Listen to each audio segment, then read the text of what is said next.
Sa kalagitnaan ng isang madilim na kawalan, isang nakakabinging sigaw ang umalingawngaw sa kahungkagan. Kasunod ng tunog, ang mga agos ng liwanag ay nagtagpo-tagpo at nagdulot ng isang mapaminsalang pagsabog. Ang may kagagawa ng lahat ng ito ay isang batang lalaki na nagngangalang Aladdin, na walang ideya kung sino siya o kung bakit siya pinigil sa lugar na ito. Sa harapan niya nakaluhod ang isang dambuhalang higanti, isang nilalang na may di masukat na kapangyarihan, gayon may isa na kusang loob na nagpasakop sa batang lalaki.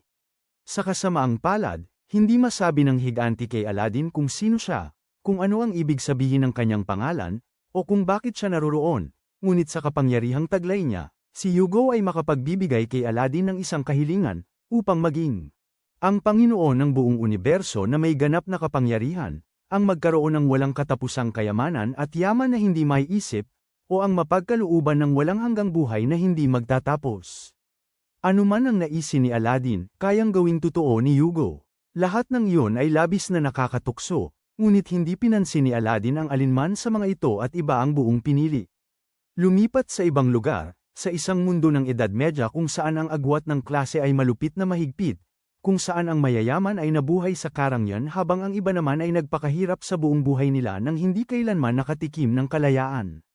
Si Alibaba ay isa sa mga taong yun. Baon sa utang kay Boodle, nagpakahirap siya sa trabaho na parang walang katapusan. Lalo pang naging masama ang sitwasyon, habang nagkakarga siya ng mga paninda sa isang kariton. Napansin niya ang ilang bata na nakaupo roon at nagpapakasasa sa pakwan, sobrang dami ng nakay ng isang bata kaya lumobo ang tiyan nito na parang lobo, at hindi pa rin ito tumitigil. Wala nang iba kundi si Aladdin. Nagmadali si Alibaba na pigilan siya. Saan ba galing ang batang ito, kumakain na parang walang kabusugan?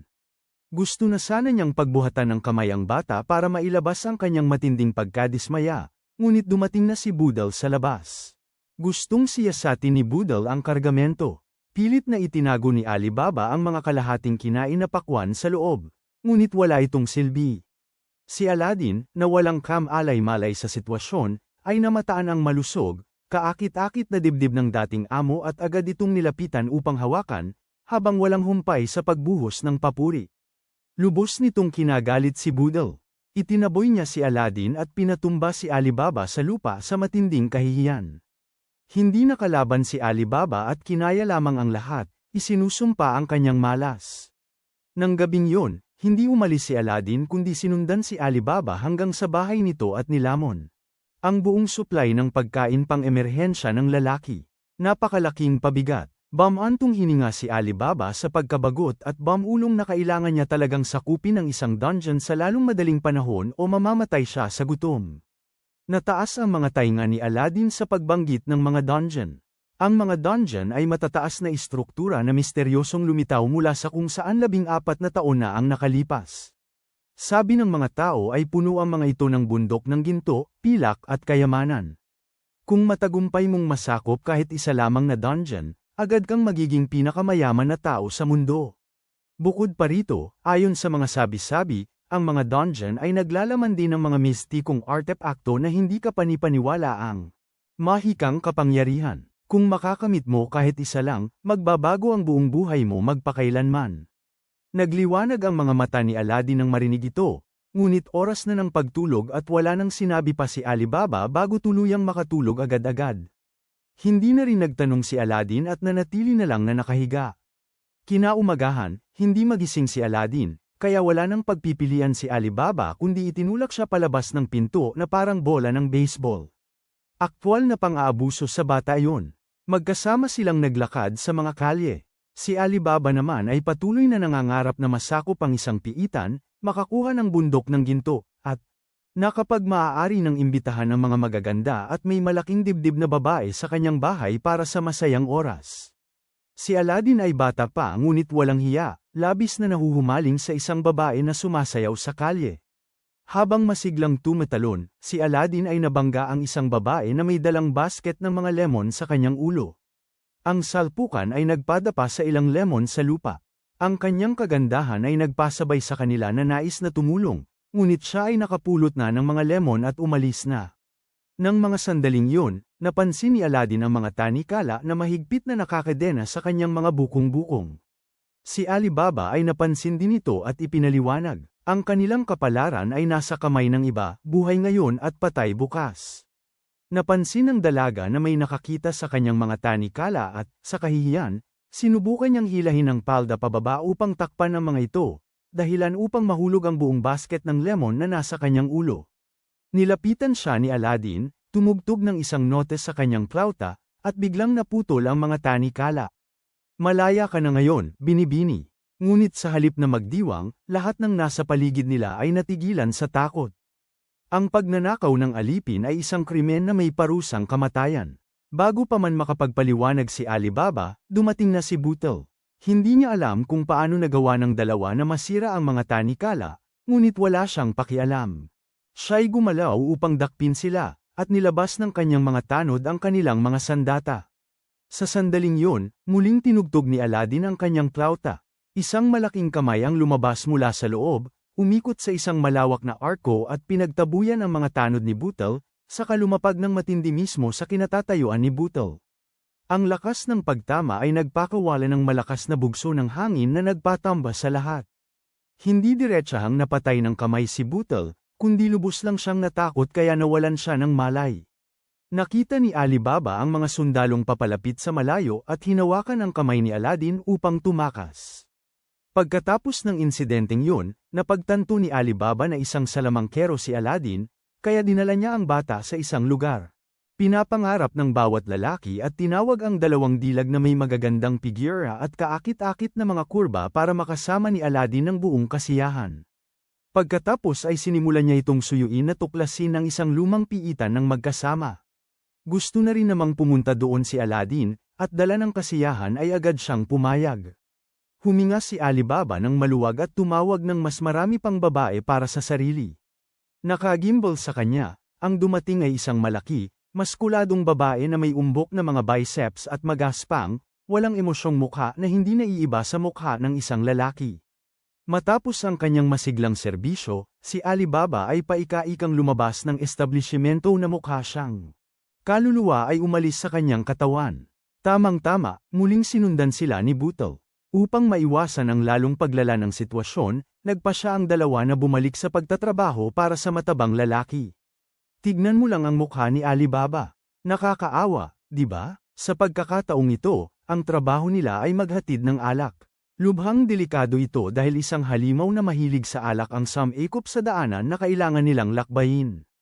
Bago sila umalis, nakita nila ang babaeng may pulang buhok kasama ang isang grupo ng iba pang mga alipin na nakakulong sa loob ng mga holang bakal. Ipinadala sila sa mga minahan upang magtrabaho hanggang sa tuluyan silang malugmok sa pagod. Galit na galit si Alibaba ngunit hindi niya alam ang gagawin. Sa buong biyahe, patuloy na nagdaldal si Butel tungkol sa kung paano ang daga ay daga at ang alipin ay alipin. Isinilang na walang halaga, mamamatay na walang halaga. Si Alibaba ay kumukulo ang dugo, nakakuyom ng mahigpit ang mga kamao, ngunit sa huli ay wala siyang ginawa at nakikisama pa sa mga salita ng walang hiyang si Butel. Binalaan siya ni Aladdin na huwag masyadong magsinungaling, o titigil na siya sa paniniwala sa sarili. Sa mismong sandaling yon, isang dagandong na parang kulog ang niyanig sa lupa bago ito gumuho at bumagsak sa ilalim nila. Sinubukang hagupitin ng karaban ang mga kamelyo upang bumilis, ngunit hindi nila kayang takasan ang gumuhong lupa. Hindi na kayanan ng mga gulong na kahoy ang mga pagyanig at nabasag. Sumigaw si Butel sa lahat na bumaba at iligtas ang alak, na iniiwan ang mga nasa panganib na kumilos para sa kanilang sarili. Sa ilalim ng napakalaking bunganga ay mayroong napakalaking halaman na tila kayang lumamon at uhaw sa alak. Hamampas ang mga galami nito sa lupa na nagpakalat ng alon ng pagyanig. Nawala ng balanse ang isang maliit na bata at nahulog. Sinubukan siyang iligtas ng batang may pulang buhok ngunit nahulog din. Sumugod si Alibaba upang saluhin sila, at sana ay nagtagumpay kung hindi sumingit ang matabang lalaki upang protektahan ang kanyang mga mahalagang barils ng alak. Habang pinapanood silang mahulog, nakatulala si Alibaba sa katahimikan. Sumigaw si Butel mula sa gilid para iligtas ang alak, sinasabing hindi man lang daw katumbas ng isang barils ang mga alipin. Hindi na nakayanan ang kalupitan ng matabang lalaki, ginamit ni Alibaba ang tapang ni Mike Tyson at tinamaan si Butel sa mukha, saka lumundag sa hukay para iligtas sila. Sumasara na ang bulaklak para lamunin ang biktima, at walang tao ang may lakas para buksan yon. Mula sa itaas, ipinatawag ni Aladdin si Hugo.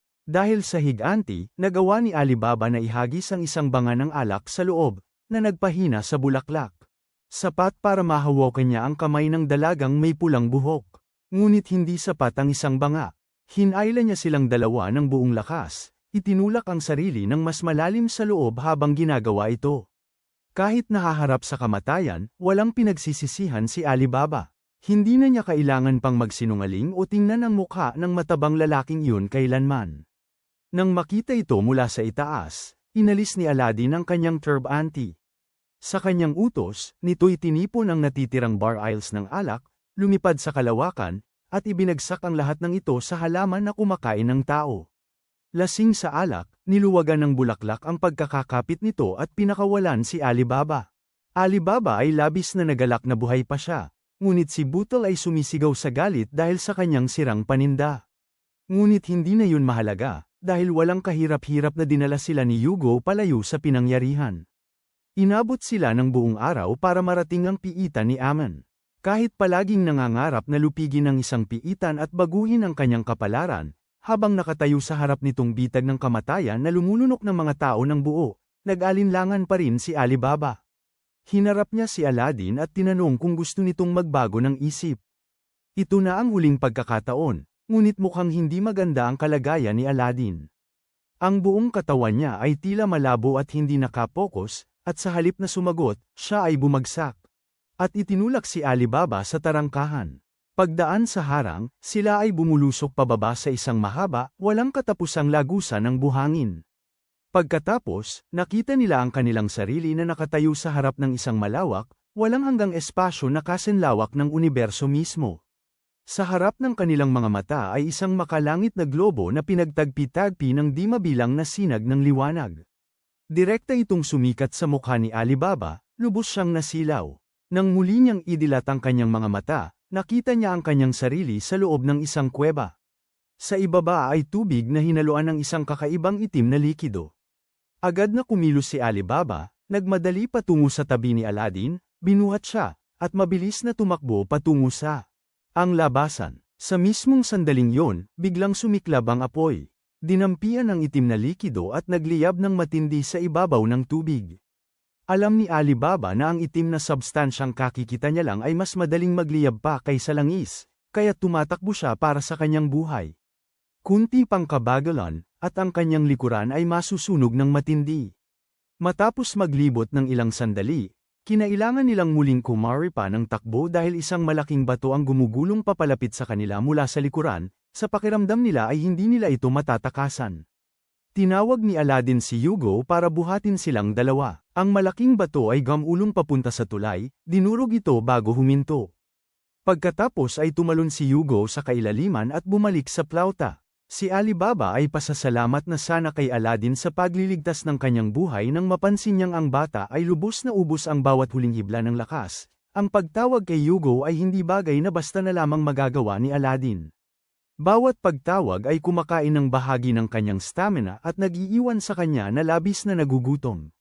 Natawag na niya si Hugo nang sino ang nakakaalam kung ilang beses na sa araw na yon, kung kaya't eksakto itong dahilan kung bakit kumakain si Aladdin na parang isang nagugutom na multo sa tuwing nakakakuha siya ng pagkakataon. Pinayuhan siya ni Alibaba na magtiyaga, na basta't makaligtas sila, makakahanap din sila ng pagkain. Sandali lang siyang tumalikod upang pagmasdan ang paligid, at nang lumingon siya, isang berdeng langgam ang nasa kanyang kinalalagyan, at si Aladdin ay malapit doon at sumisigaw ng tulong dahil sinusubukan siyang kainin ng langgam.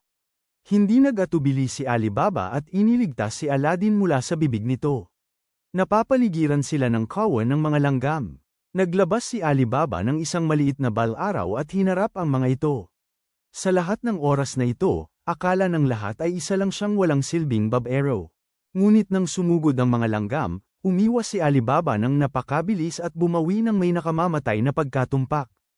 Ang mga langgam ay medyo malalaki ngunit hindi gaanong matigas, at sa bawat matalim na hiwa, madali silang natamba, nang paubos na sana ni Alibaba ang lahat. Biglang natunaw ang mga langgam at nag-isa upang maging isang napakalaking halimaw na may 4 na paa. Ang mga uka sa katawan nito ay humigop ng napakaraming hangin, at pagkatapos ay nagbuga ang bibig nito ng rumaragasang apoy. Hinawakan ni Alibaba si Aladdin at umiwas, matapos maramdaman ang panganib. Ginamit ni Aladdin ang huling hibla ng lakas niya upang ipatawag si Hugo. Nabasag ng suntok ni Hugo ang balikat ng nilalang, ngunit hindi man lang ito nangimi habang mabilis na gumaling ang sugat sa bilis na nakikita ng mata. Sa kabila ng sakit, muling hinay pa ni Aladdin ang kanyang plauta. Lumitaw ang mga gintong paru-paro sa paligid nila, at isang lilang enerhiya na parang kumikislap na apoy ang bumalat sa mga kamay ni Hugo.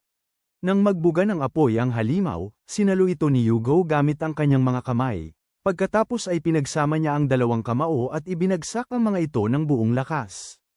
Ang pagsabog mula sa hampas ay hindi naiiba sa isang bomba. Nang hamupa ang usok, isang malaking bunganga na lang ang naiwan. Aladdin ay lubusang nawala ng malay pagkatapos ng labanan. Dinala siya ni Alibaba sa isang silong, binigyan siya ng tubig, pinayagan siyang magpahinga, at sinubukang alamin kung paano makakahanap ng pagkain. Sa katahimikan ng piitan, umalingaw-ngaw ang mga yapak. Sumilip si Alibaba at natuklasan na ito ang Panginoon. Nagtataka siya kung bakit narito ang lalaki nang marinig ang kalansing ng metal. Tumingin siya sa unahan at nakita ang babaeng may pulang buhok, na sinusundan ng Panginoon. Hindi pinansin ng Panginoon si Alibaba at dumiretso kay Aladdin, tinawag siyang Magi nang may matinding paggalang bago siya dinala palayo. Nang subukang mamadyete ni Alibaba, inutusan ng Panginoon ang kanyang tanod na sumalakay. Ngunit dahil sa kasanayan ni Alibaba sa pakikipaglaban, mabilis niyang nabago ang sitwasyon at napatahimik ang tanod. Humanga sa kanyang kakayahan, pinarusahan ng Panginoon ang kanyang walang silbing alipin at sinabi kay Alibaba na sumunod sa kanya sa halip. Bagaman wala siyang ideya kung ano ang nasa isip ng lalaking yun, wala nang ibang pagpipilian si Alibaba. Dumating sila sa isang lugar na puno ng mga haligi ng apoy na biglang sumisiklab at biglang namamatay, umuulit ng paulit-ulit, na bumubuo ng isang harang na humahadlang sa sinuman na umusad. Sa pasukan ay nakatayo ang isang batong tapyas na may nakaukit na sinaunang mga karakter, isang lengguwahe na tanging mga may pinakamataas na antas ng edukasyon lamang ang makaiintindi. Ang Panginoon ay halos hindi makabigkas ng ilang salita, ngunit naunawaan ni Alibaba ang bawat huling karakter at nabasa ang buong inskripsyon ng walang kamali-mali. Dahil dito, labis na naramdaman ng Panginoon ang pagiging mababa niya kaya't sa matinding pagkadismaya ay sinaktan niya si Alibaba. Kasunod ng mga tagubilin, si Alibaba ang unang bumagsak at lumundag sa matataas na haligi ng apoy. Sa kabilang panig ay isang ulong dragon na gawa sa bato. Ang kailangan lang niyang gawin ay ipasok ang kamay at hilahin ang pingga, at titigil ang apoy, na magpapahintulot sa iba pang tatlo na madaling makadaan. Ngunit sa kalagitnaan, sa mismong kinatatayuan ni Alibaba, isang haligi ng apoy na mas malaki kaysa sa iba ang biglang sumambulat. Ang apoy ay napakatindi kaya't nawala na ang kanyang katawan, na nag-iwan lamang ng kaunting abo na naglutang sa ere. Nagising si Aladdin sa mismong sandaling iyon. Isinantabi siya ng Panginoon at ipinaliwanag ang sitwasyon, itinago ang katotohanan na namatay si Alibaba at sa halip ay sinisi siya sa pagnanakaw ng plauta ni Aladdin. Ang babaeng may pulang buhok, na nakadama na pareho silang mabuting tao, ay nakaramdam ng kurot ng konsensya at tumalikod. Matapos magsalita, kinuha ng Panginoon ang kanyang alipin at nagtungo sa ibang direksyon, iniwan si Aladdin sa pangangalaga ng babaeng may pulang buhok, at napansin ang malamig at tensyonadong ekspresyon ni Morgiana. Ginawa ni Aladdin ang lahat ng makakaya niya upang patawanin siya. Halos matawa na talaga si Morgiana ngunit pinilit niyang itago ito hanggang sa hindi na niya talaga kayang pigilin pa. Sa hindi niya pagkaalam, tinukoy ni Aladdin ang kanyang lupang tinubuan bilang ang madilim na kontinente. Hindi niya nagustuhan ang pangalang yun kahit kaunti. Ito ay isang panunuya sa lugar kung saan siya isinilang. Naalala ni Morgiana ang kanyang lupang tinubuan bilang isang lugar ng kagandahan, na may malinaw na asul na kalangitan at parang panaginip na mga ulap na paanod-anod. Kapag gumabi, ang mga bituin ay lilito na parang kumukutitap na kandila, na nagbibigay liwanag sa buong kalangitan. Nang marinig ito, talagang gustong bumisita ni Aladdin. Hiningi niya kay Morgiana na dalhin siya doon balang araw, ngunit imposible yon para sa isang alipin. Kayang tanggalin ni Aladdin ang kanyang pisikal na pagkakagapos anumang oras, Ngunit mayroong mga di nakikitang pagkakagapos na hindi niya kayang tanggalin. Tanging si Morgiana lamang ang makakatanggal sa mga yon. Sa puntong ito, inihayag ni Morgiana na patay na si Alibaba. Nanigas si Aladdin, naghahanda sa matinding kalungkutan, nang biglang lumitaw ang ulo ni Alibaba mula sa itaas. Gusto sanang magmura ni Aladdin ngunit nagpigil siya sa takot na maban. Lumundag pababa si Alibaba para salubungin sila nang biglang dumating ang Panginoon na tumatakbo pabalik mula sa pagsilip sa unahan. Hinabol ng isang halimaw, nagulat siya nang makitang buhay si Alibaba. Ang mga tagubilin sa tableta ay kalahati pa lang ang nababasa ng malakas. Itinago ni Alibaba ang kabilang kalahati para sa sarili niya. Dahil doon, natagpuan niya ang landas para masupil ang piitan at bumalik para kay Aladdin. Sumigaw si Aladdin kay Morgiana na hintayin ang araw na makalaya siya sa kanyang pagkaalipin at bumalik sa kanyang lupang tinubuan, saka tumakbo papalayo. Natulala si Morgiana doon, nawala sa pangitain ng kalayaan, hanggang sa nagpabalik sa kanya ang sigaw ng Panginoon. Ginamit niya ang kanyang pambihirang mga binti upang umigtad mula sa dingding, sinusubukang abutin ang dalawa. Ngunit huli na ang lahat. Nakapunta si Alibaba at Aladdin sa itaas at itinulak ang pintuan ng katotohanan, sabik sa anumang naghihintay sa kabilang panig. Sa kanilang pagkabigla, pagkabukas ng pinto, nagsimulang maglaho ang silid at naging wala. Ito ay lubos na walang laman kaya tanaw nila ang tanawin ng lungsod na nakalatag sa labas. Ngunit mabilis na napagtanto ni Aladdin na nasa loob pa rin sila ng piitan. Sa itaas nila ay isang transparent na simboryo. Sa malayo ay nakatayo ang mga estatwa ng dragon na nagbubuga ng apoy, ang mismong nakamamatay na mga haligi ng apoy na kanilang tinawid kanina. Ang Panginoon ay naiwan pa rin doon, nagngingit-ngit sa galit dahil wala sa kanyang mga tauhan ang makakalaban sa halimaw. Kahit sa ganoong kalalang sitwasyon, ang taong yun ay ginamitan pa rin ng pisikal na pagtrato si Morgiana upang ilabas ang kanyang pagkadismaya. Hindi gaanong binigyan pansin ni na Aladdin at Alibaba. Naglakbay sila sa himpapawid sakay ng isang lumilipad na alpombra. Ayon sa minsang sinabi sa kanila ni Hugo, sa ibaba ay isang libingan, o mas tiyak. Isang patay na lungsod kung saan walang nakatira. Matapos lumipad ng ilang sandali, tunay na narating nila ang huling destinasyon ng piitan. Ang patunay ay ang mga bundok ng ginto, pilak, kayamanan, at pinakamataas na kalidad ng baluti na hindi masukat ang halaga na nakatambak sa itaas. Bago pa sila makapagdiwang, ang malaking katawan ng lingkod ng Panginoon ay bumagsak mula sa itaas na may malakas na dagendong. Ang kanyang katawan ay may mga marka ng hiwa at paso. Hindi na kailangang hulaan kung sino ang gumawa niyon. Biglang nagbago ang ekspresyon ni Alibaba. Bago pa siya makapagbabala, ang babaeng kulay rosas ang buhok ay mabilis na sumugod at tinamaan si Aladdin at tumilapon sa kabilang dako ng silid, bumagsak ng malakas sa dingding. Nag-iwan ang pagkakabagsak ng malalim na yupi, na nagpapakita kung gaano kabigat ang naging tama.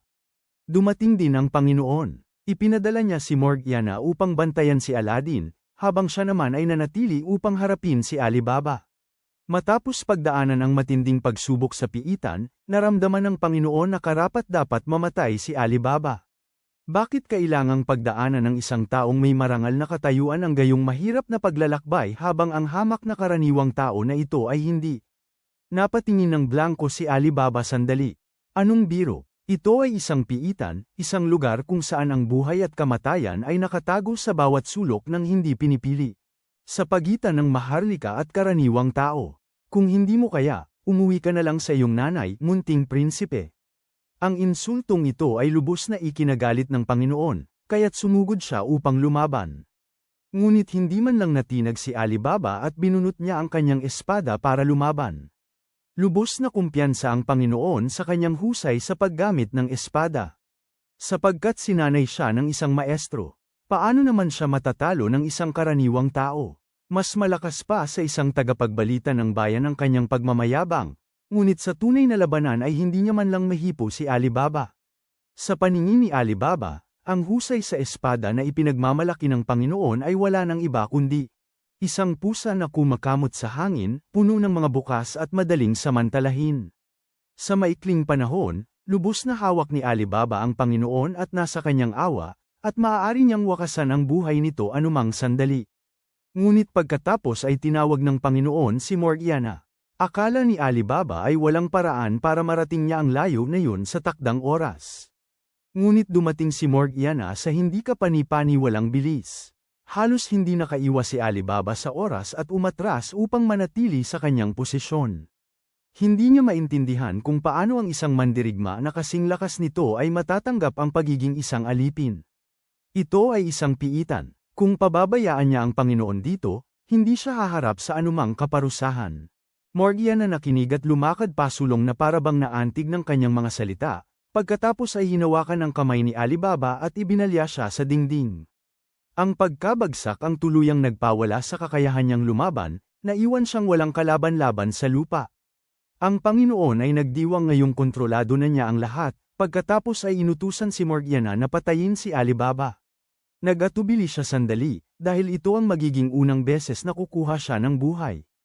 Kinuha niya ang espada at dahan-daang lumapit sa kanyang target, itinaas ang talam, sandaling nag-alinlangan, at ibinaba pa rin ito. Sa sandaling yun, isang kislap ng liwanag ang sumambulat, at ang espada na perpektong buo pa. Nabasag ng pira-piraso. Nagpakawala si Aladdin ng salamangka mula sa malayo. Walang imik, iginiit niyang ibalik ng Panginoon ang kanyang plauta. Natural lamang, tumanggi ang Panginoon dahil palaging kumakampi si Aladdin kay Alibaba. Kaya wala nang pagpipilian si Aladdin kundi bawiin ito gamit ang kanyang mahika. Nakita niyang napuno ang silid ng mga mahikang espiritu, ang mga ginintoang ilaw ay umiikot sa paligid ni Aladdin na parang bagyo. Mas lalong natuwa ang Panginoon. 7 taon na ang nakalipas, nang unang lumitaw ang mga nakatagong silid, nakatanggap siya ng propesya tungkol sa mga magi, ang mga gag-abay sa mga hari. Kung pipiliin ng isang magi, siya ang magiging anak ng tadhana sa lahat ng sangkatauhan. Ito ang dahilan kung bakit determinado ang Panginoon na piliin siya ni Aladdin sa anumang paraan. Kung hindi gumana ang panghihikayat, gagamit siya ng puwersa. Kumilos si Morgiana upang sugurin si Aladdin, ngunit nakapaghanda na si Aladdin ng gravity field na sapat ang bigat upang pigilan siya. Gayunpaman, hindi ito sapat. Nakakakilos pa rin si Morgiana, kaya iwinasiwas niya ang kanyang tungkod patungo rito. Nang bumalik sa dati ang lahat, napatigil si Morgiana sa isang sulok ng silid. Sa nasaksihan niya, wala nang pagpipilian ng Panginoon kundi ang masunerang ibigay ang plauta. Ngunit kumapit pa rin siya sa pag-asa na pipiliin siya ni Aladdin bilang hari, imposible. Sa paningin ni Aladdin, lahat ng ginawa ng Panginoon ay kasuklam-suklam sa halip na kahanga-hanga. Ang kanyang kaharian ay paraiso para sa mga maharlika, ngunit isang buhay na impyerno para sa nakabababang uri. Ang taong tulad niyan ay hindi karapat-dapat. Bumalik si Aladdin kay Alibaba at inanyayahan siyang ipagpatuloy ang kanilang paglalakbay. Ngunit sa mismong sandaling yon, lumitaw ang mga bilog ng mahika sa buong sahig, at isang napakalaking haligi ng apoy ang sumabog sa gitna ng silid. Nang hamupa ang lahat, isang napakalaking nilalang ang nagpakita. Ito ay isang matandang lalaki na may asul na balat at mahabang puting balbas. Tumingin siya sa paligid at nagtanong kung sino sa kanila ang hari. Parehong hindi pinansin sina Morgiana at ang Panginoon. Nang mapadapo lang ang tingin niya kay Aladdin ay saka siya humakbang pasulong upang magbigay galang sa mga magi. Agad na sumulpot si Hugo mula sa plauta, nagkumpas at may sinabi. Tumango ang matanda bilang pagsang-ayon, pagkatapos ay tumingin kay Aladdin at muli siyang binati. Naging lubos na mausisa si Aladdin tungkol sa kung ano talaga ang isang magi. Ang mga magi ay mga salamangkero na pinili ng mga Diyos upang hanapin, sanayin, at gabayan ng isang ordinaryong tao upang maging isang matalino at natatanging hari. Hindi kayang mamuhay ng mag-isa ng mga tao. Kailangan nila ng isang hari upang mamuno sa kanila. Ang kasalukuyang mga piitan ay nagsisilbi ring isang uri ng pagsubok. Sumingit si Alibaba mula sa gilid, nagtanong kung maaari na niyang kunin ang lahat ng kayamanan ngayong nasakop na nila ang piitan. Sumagot si Aman na siyempre ay maaari, at agad na tinipon ni Alibaba ang bawat ginto at pilak sa silid. Ang bulwagang ito ay bubuhay sa kanya habang buhay. Panahon na para magsaya at gumastos ng sagana. Sa sandaling yon, isang napakalaking bilog ng mahika ang lumitaw sa itaas. Sinusubukan ng isa pang salamangkero na isara ang labasan. Tinawag ni Aman ang lahat at ginamit ang kanyang mahika upang akayin silang lahat palabas. Hindi alam ni Morgiana ang gagawin at patuloy siyang nag-aatubili. Ang malaking alipin mula kanina, na buhay pa rin, ay lumapit ng paika-ika at sinabihan siyang umalis. Ngunit ang iwanan ng Panginoon, sinunod niya ang mga utos ng Panginoon at nanakit ng napakaraming tao. Kaya't hindi rin karapat-dapat ang Panginoon na umalis sa lugar na ito. Ang makita kang makabalik sa iyong sariling bayan ang aking huling hiling. Pagkasabi niyon, pinalaya niya si Morgiana mula sa kanyang pagkagapos at tumalikod. Nang matapos ni Aman na bigkasan ng spell ng teleportation, pumasok siya sa kaluban ng espada ni Alibaba. Sa paglabas ng piitan, hindi pa rin makapaniwala si Alibaba na tuluyan na niyang nasakop. Hindi niya inakala na ang isang tulad niyang duwag ay magagawa ito. Hindi ganoon ang pananaw ni Aladdin. Ang isang tao na hindi nagagalit kapag ang kanyang mga pangarap ay nayurakan at kinutya. Ngunit isinasantabi ang lahat kapag nasa panganib ang buhay ng iba, ay hinding-hindi maaaring maging mahina. Naniniwala si Aladdin na magiging isang dakilang hari si Alibaba at magtatayo ng lupain kung saan gustong manirahan ng lahat.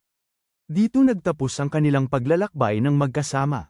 Nang bumalik si Alibaba sa lungsod, naupo siya sa bakanteng lote kung saan naglaho ang piitan matapos itong magapi, habang si Morgiana naman ay nakatayo sa labas ng mga pader ng lungsod bilang buhay na patunay na siya ay tunay ng malaya.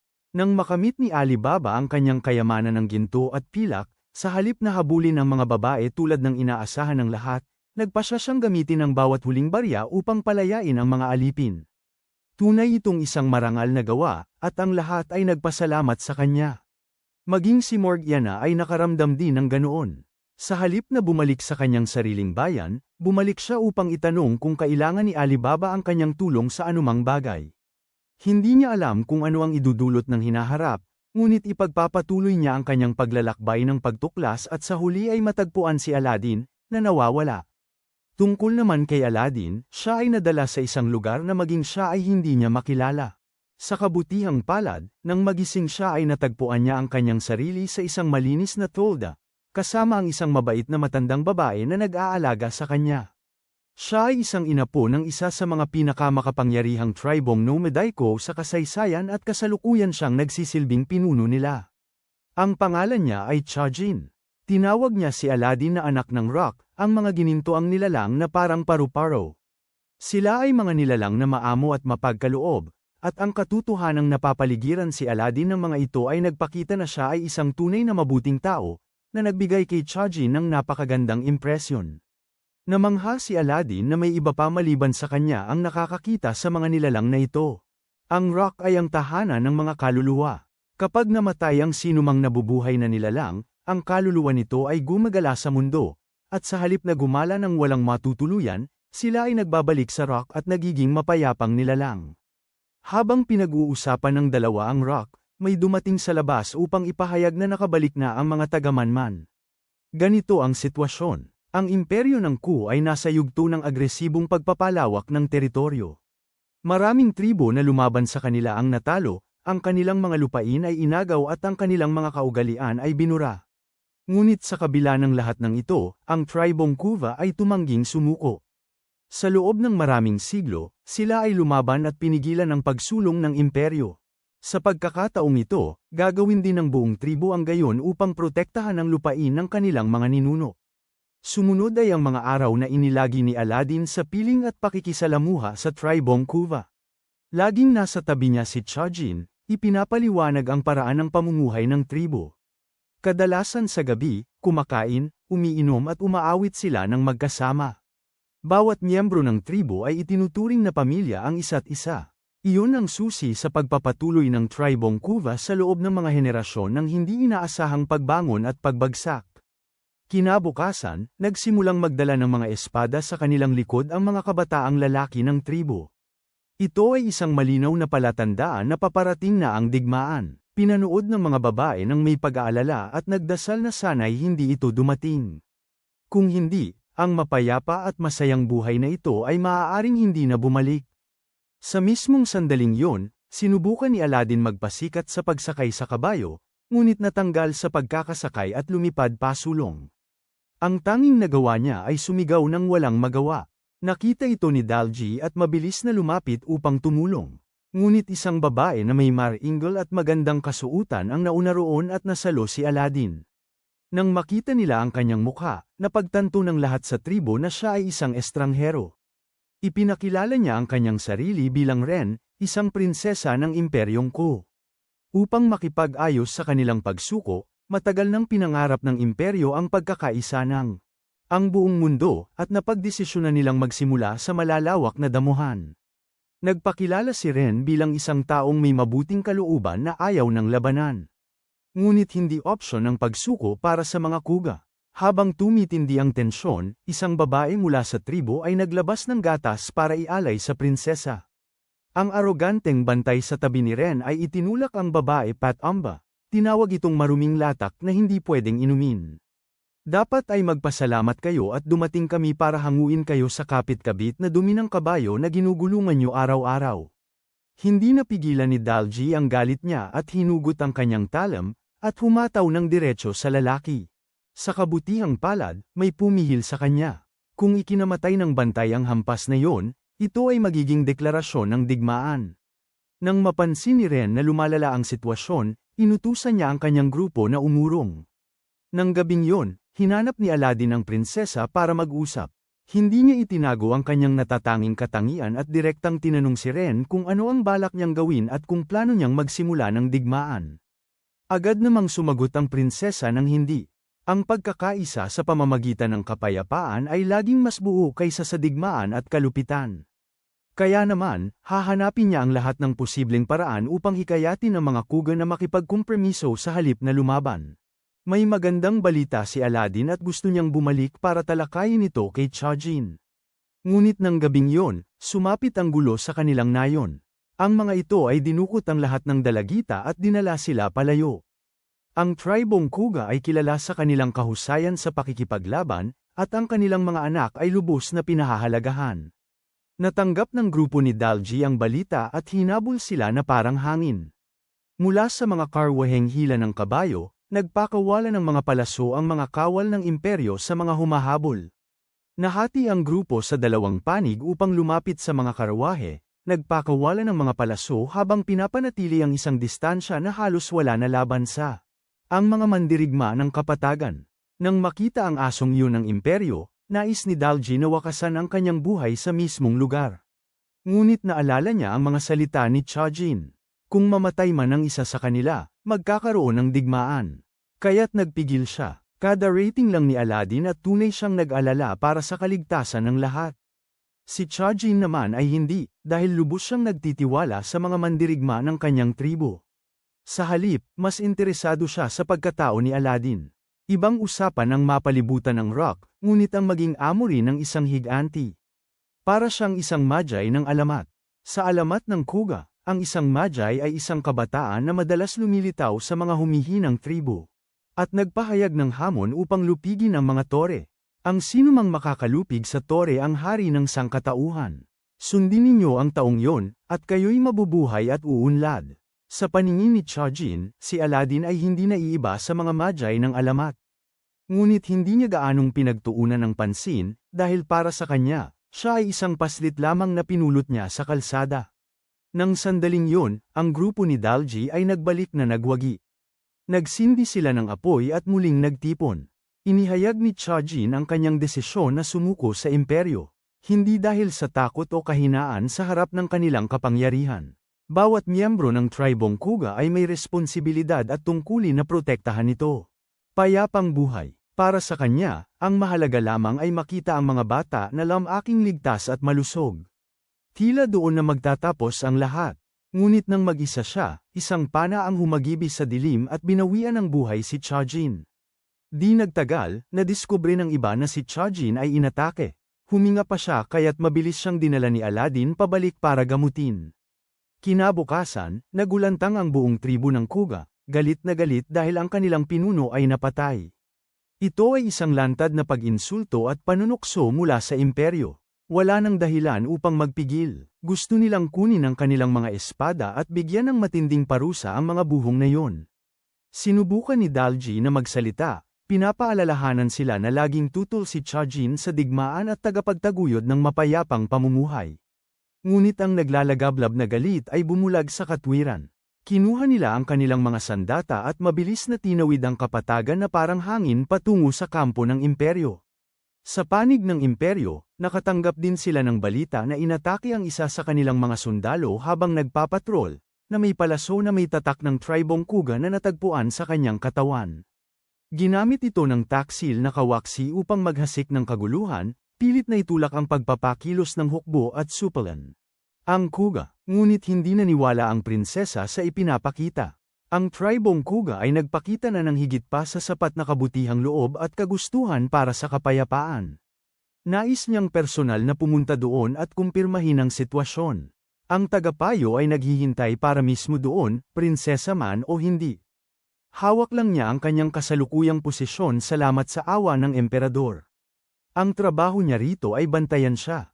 Kung igigiit ng prinsesa ang pagpunta, kailangan niyang ipasa ang pamumuno sa hukbo. Sumang-ayon si Ren at umalis kasama ang kanyang pinagkakatiwalaang katuwang. Bagaman may ilang pagdududa siyang taglay, ang pagbisita ni Aladdin kinagabihan ay nagbigay sa kanya ng matinding pananampalataya sa tribong kuga. Pagpasok niya sa lambak, tumama ang isang palaso sa lupa sa harap niya, humaharang sa kanyang daraanan. May isang grupo ng mandirigma na naghihintay na. Hindi nagpakita si Ren ng galit o takot. Bumaba siya at malinaw na ipinahayag ang kanyang hanggarang makipag-ayos, ngunit hindi siya pinaniwalaan ng mga mandirigma. Inakusahan nila siya ng pagpapanggap, nagsasalita ng kapayapaan sa kanilang harapan habang nagpaplano ng pag-atake sa likuran nila. Ang nasa harap ay hindi nag-atubili at ibinaba ang kanyang talam. Ang pagtama ay nag-iwan ng mababaw na hiwa sa mukha ni Ren, gayunpaman hindi siya nataranta at umiwas lang. Para ipamalas ang kanyang sinseridad. Kahit pa, nanatiling hindi kumbinsido ang mga mandirigma. Sa kabutihang palad, tiniis ni Chajin ang sakit at lumapit, sumisigaw upang patigilin sila. Mga hanggal na puro lakas lang ang nasa isip. Idineklara ni Chajin ang pagsuko ng tribong kuga sa imperyo. Napansin din ni Ren ang sugat sa katawan ng matandang babae at naunawaan na ang kaguluhan sa pagitan ng magkabilang panig ay pinamahalaan ng isang nagmamaniobra mula sa likuran. Nagpahayag siya ng pag-aalala para sa buhay ni Chajin, ngunit walang pakialam ang matandang babae. Kung ang isang buhay niya ay makakapagligtas sa lahat ng nasa likuran niya, higit pa ito sa sulit. Sumigaw siya sa kanyang mga tao na magbaba ng sandata at magpakita ng pagsuko. Agad na nangako si Ren na tiyakin ang kapayapaan at kaligtasan para sa lahat ng nasa tribong kuga. Pabalik sa kampo, nagtipon ng lahat sa paligid ng higa ni Chajin. Matapos ayusin ang pinakamalaking usapin ng tribo, nalagutan siya ng hininga. Nakita ni Aladdin siyang nakaupo doon. Lubos siyang nalungkot, ngunit dahil sa kaunting oras lang na pinagsamahan nila, hindi siya umiyak.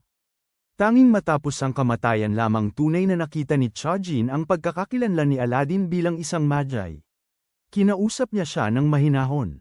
Hindi ka nag-iisa, maaaring mukhang mag-isa ka, ngunit 10,000 kaluluwa ang nasa tabi mo, handang magbigay ng kanilang lakas sa tuwing kailangan mo ito.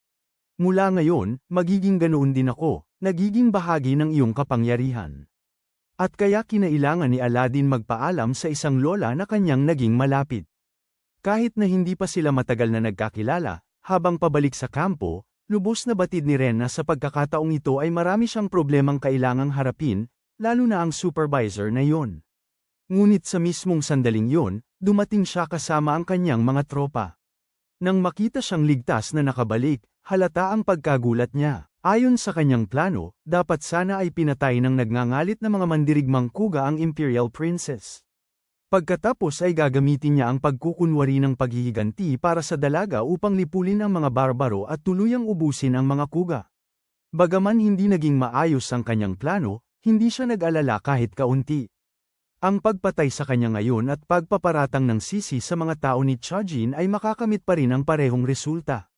Sa kanyang utos, nagpakawala ang mga sundalo ng salpok ng mga pana patuloy sa harapan. Sumipol ang mga pana sa hangin, mabilis na lumilipad patungo kay Ren. Nang tila ba siya ay mapapatay ng mga pana, biglang natigilan sa ere ang mga pana at kumalansang. Sa lupa, bukod sa pagiging prinsesa, siya rin ay isang mananakop ng piitan. Ang pagkakaroon ng pambihirang kapangyarihan ay likas lamang.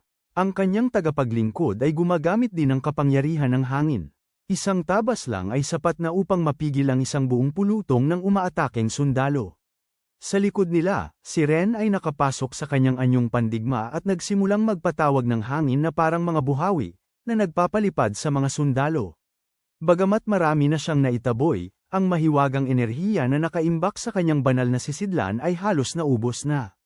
Nagpakawala si Ren ng isang malaking atake upang linisin ang larangan, pagkatapos ay lumapit upang dakpin ang taksil.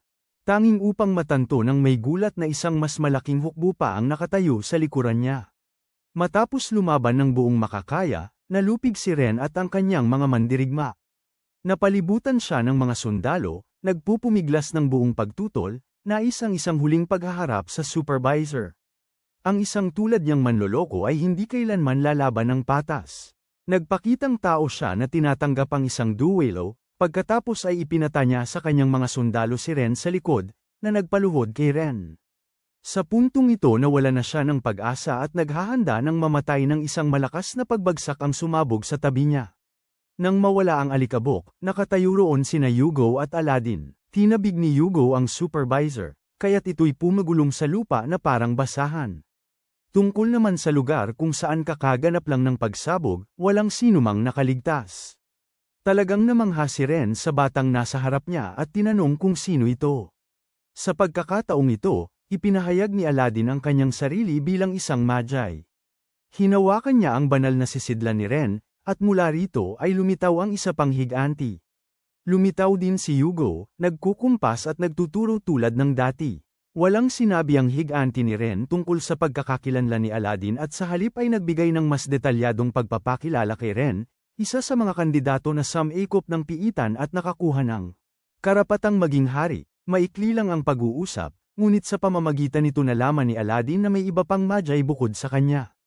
Matapos maayos ang lahat, bumalik siya upang magpaalam sa tribong Kuga. Bilang patunay ng kanilang pagkakaibigan at tanda na siya ay laging malugod na tinatanggap, ibinigay nila sa kanya ang baston ni Jagan. At kaya, dala ang init ng tribo, naglakbay si Aladdin upang ipagpatuloy ang kanyang pagtuklas sa sarili. Balik kay Morgiana, namumuhay siya ng maayos kasama ang dalawang babaeng mga ngalakal. Hindi nila pinapansin kung sino siya, saan siya nagmula, o kung ano ang nakaraan niya. Basta't si Morgiana ay mabuting tao na ngayon at handang magtrabaho, masaya silang kupkupin siya. Dahil sa kanila, nagkaroon siya ng disenteng trabaho at lugar na makakain at matutulugan pagdating ng gabi. Talagang hindi alam ni Morgiana kung paano ipapahayag ng maayos ang kanyang pasasalamat. Sinabi ni Layla na huwag siyang mag-alala tungkol doon. Kung may sino mang nakakaalam tungkol sa pagtanggap ng tulong, iyon ay si Layla mismo, na umasa sa kabutihan ng iba upang mabuhay hanggang ngayon. Kaya't magsipag tayo ng magkasama at magbenta hanggat maaari. Matapos tapusin ang kanilang mga benta para sa araw na yon, napansin ng grupo ni Layla ang medyo maraming mga ngalakal. Na mukhang iniiwan ang Kishan para sa ibang lugar, na tila nagmamadaling lumikas para sa kanilang buhay. Nang magtanong, nalaman nilang may isang grupo ng mga tulisan ang nagsasamantala sa kaguluhan sa Baldad, sumasalakay at nagnanakaw kung saan-saan. Wala silang sinasanto, bata man o matanda. Sino man na may anumang ari-arian ay kanilang puntirya. Nalilito si Layla at iniisip ang kinabukasan ng grupo nang mabangga niya ang isang lalaki. Akma niyang mumurahin sana ito dahil hindi nag-iingat sa dinadaanan nang marinig niya ang kalansing ng mga tanikalang bakal sa likuran nito. Hinihila nito ang isang pila ng mga banihag pasulong. Nandidiri ang tatlong dalagita sa tanawin, lalo na si Morgiana, na nagkaroon pa ng ideya na atali ang mga paa ng isang tao at ipagbili ang 100 individual sa napakababang halaga. Kahit hindi na siya isang alipin, malinaw pa ring makikita sa kanyang mga binti ang mga marka na iniwan ng matagal na pagkakagapos. Gusto ni Morgiana na mawala ang mga ito sa lalong madaling panahon. Nang gabing yun, binagabag ng karanasan ang kanyang mga panaginip. Naalala niya ang malupit na Panginoon at ang mga taon ng kanyang paglaki sa ilalim ng pagpapahirap nito. Ito ang tunay na dahilan kung bakit kahit matapos siyang palayain mula sa kanyang pagkakagapos, nahirapan pa rin si Morgiana na magpasya para sa kalayaan. Kinaumagahan, pumunta si Morgiana sa karaban ng mga ngalakal na regular na naglalakbay sa iba't ibang rehiyon para magpalitan ng kalakal. Ayon sa kanilang planong ruta, Direkta sana silang patungong Baldad, ngunit dahil may pangkat ng mga bandido na humawak ng isang mahalagang posisyon sa daan, napilitan silang itigil ang paglalakbay dahil sa matinding panganib. Ilang araw lang bago nito, nakatagpo ng mga walang silbing buhong ang karaban ng isang kaibigan, at ang resulta ay bawat piraso ng paninda ay nanakaw at ilang buhay ang napahamak ng walang kabuluhan. Gayunpaman, buo ang loob ni Morgiana na tahakin ang daang yun, dahil ang pagdating sa Baldad lamang ang paraan upang makabalik siya sa kanyang sariling bayan. Tinanong niya ang pinuno ng karaban kung maaari ba silang magpatuloy kung wala na roon ang mga bandido. Matapos matanggap ang kanyang kumpirmasyon, umalis si Morgiana kinagabihan ding yun, patakbo patungo sa taguan ng mga bandido. Sa kanyang kahangahangang makapangyarihang mga binti, kahit isang kuta na nakatayo sa tuktok ng mataas na bundok ay hindi hadlang. Tumayo siya sa harap nila at buong tapang na idineklara na dapat silang mag-impake at lumayas, o paalisin niya sila ng isa-isa. Napatawa ng malakas ang mga bandido. Mahal, ang Race 8 ng doktor ay kalahating tableta lang bawat dosis, hindi buo. Isang siga na 4 na beses ang laki kaysa sa kanya ang lumapit ng mayabang kay Morgiana, nakatingin ng may pagnanasa. Ngunit bago pa siya makagawa ng anuman ay sinuntok niya ito ng napakalakas kaya't agad itong nawalan ng malay at bumagsak. Agad na tumigil sa pagtawa ang iba at hinugot ang kanilang mga sandata, saka sumugod sa kanya. Tumayo si Morgiana sa gitna ng kanilang pagkakapalibot na parabang isang sayawan. Ang lakas ng kanyang mga binti ay nagbigay kakayahan sa kanya na umatake at umiwas ng maliksi sa parehong pagkakataon. Matapos niyang mapatamba ang karamihan sa kanila, isang mukhang mas mapanganib ang sumugod habang inihahampas ang isang martilyo pandigma. Tumabi kayo, hayaan ninyong ipakita sa inyo ng isang tunay na lalaki kung paano ito ginagawa. Malapit na niyang iindayog ang kanyang palakol ng sip-a ni Morgiana ng diretso ang mukha niya, at sinundan ito ng walang tigil na suntok na nagdulot sa kanya ng matinding pinsala sa mukha, kaya't kinailangan niyang magpagamot sa ospital para sa operasyon sa panga at bibig. Habang nakikipaglaban si Morgiana, nasaksihan ng mga ngalakal ng alipin mula noong umaga ang eksena at nagliwanag ang kanyang mga mata.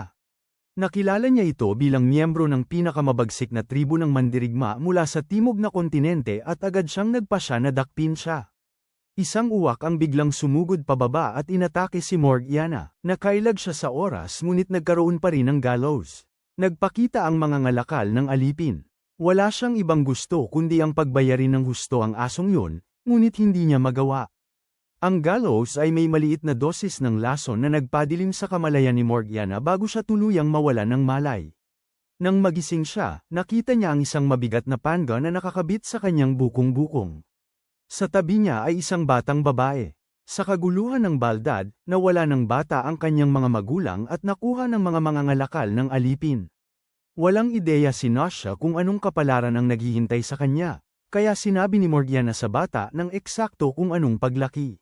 Kung ano ang itsura ng isang alipin, isang buhay na puno ng pagpapahirap, pagkakagapos sa mga paa na hindi kailanman malalagot, at pagtatrabaho ng higit pa sa aso hanggang sa huling sandali. Biglang umiyak si Nasha, sumisigaw para iligtas siya ng kanyang mga magulang.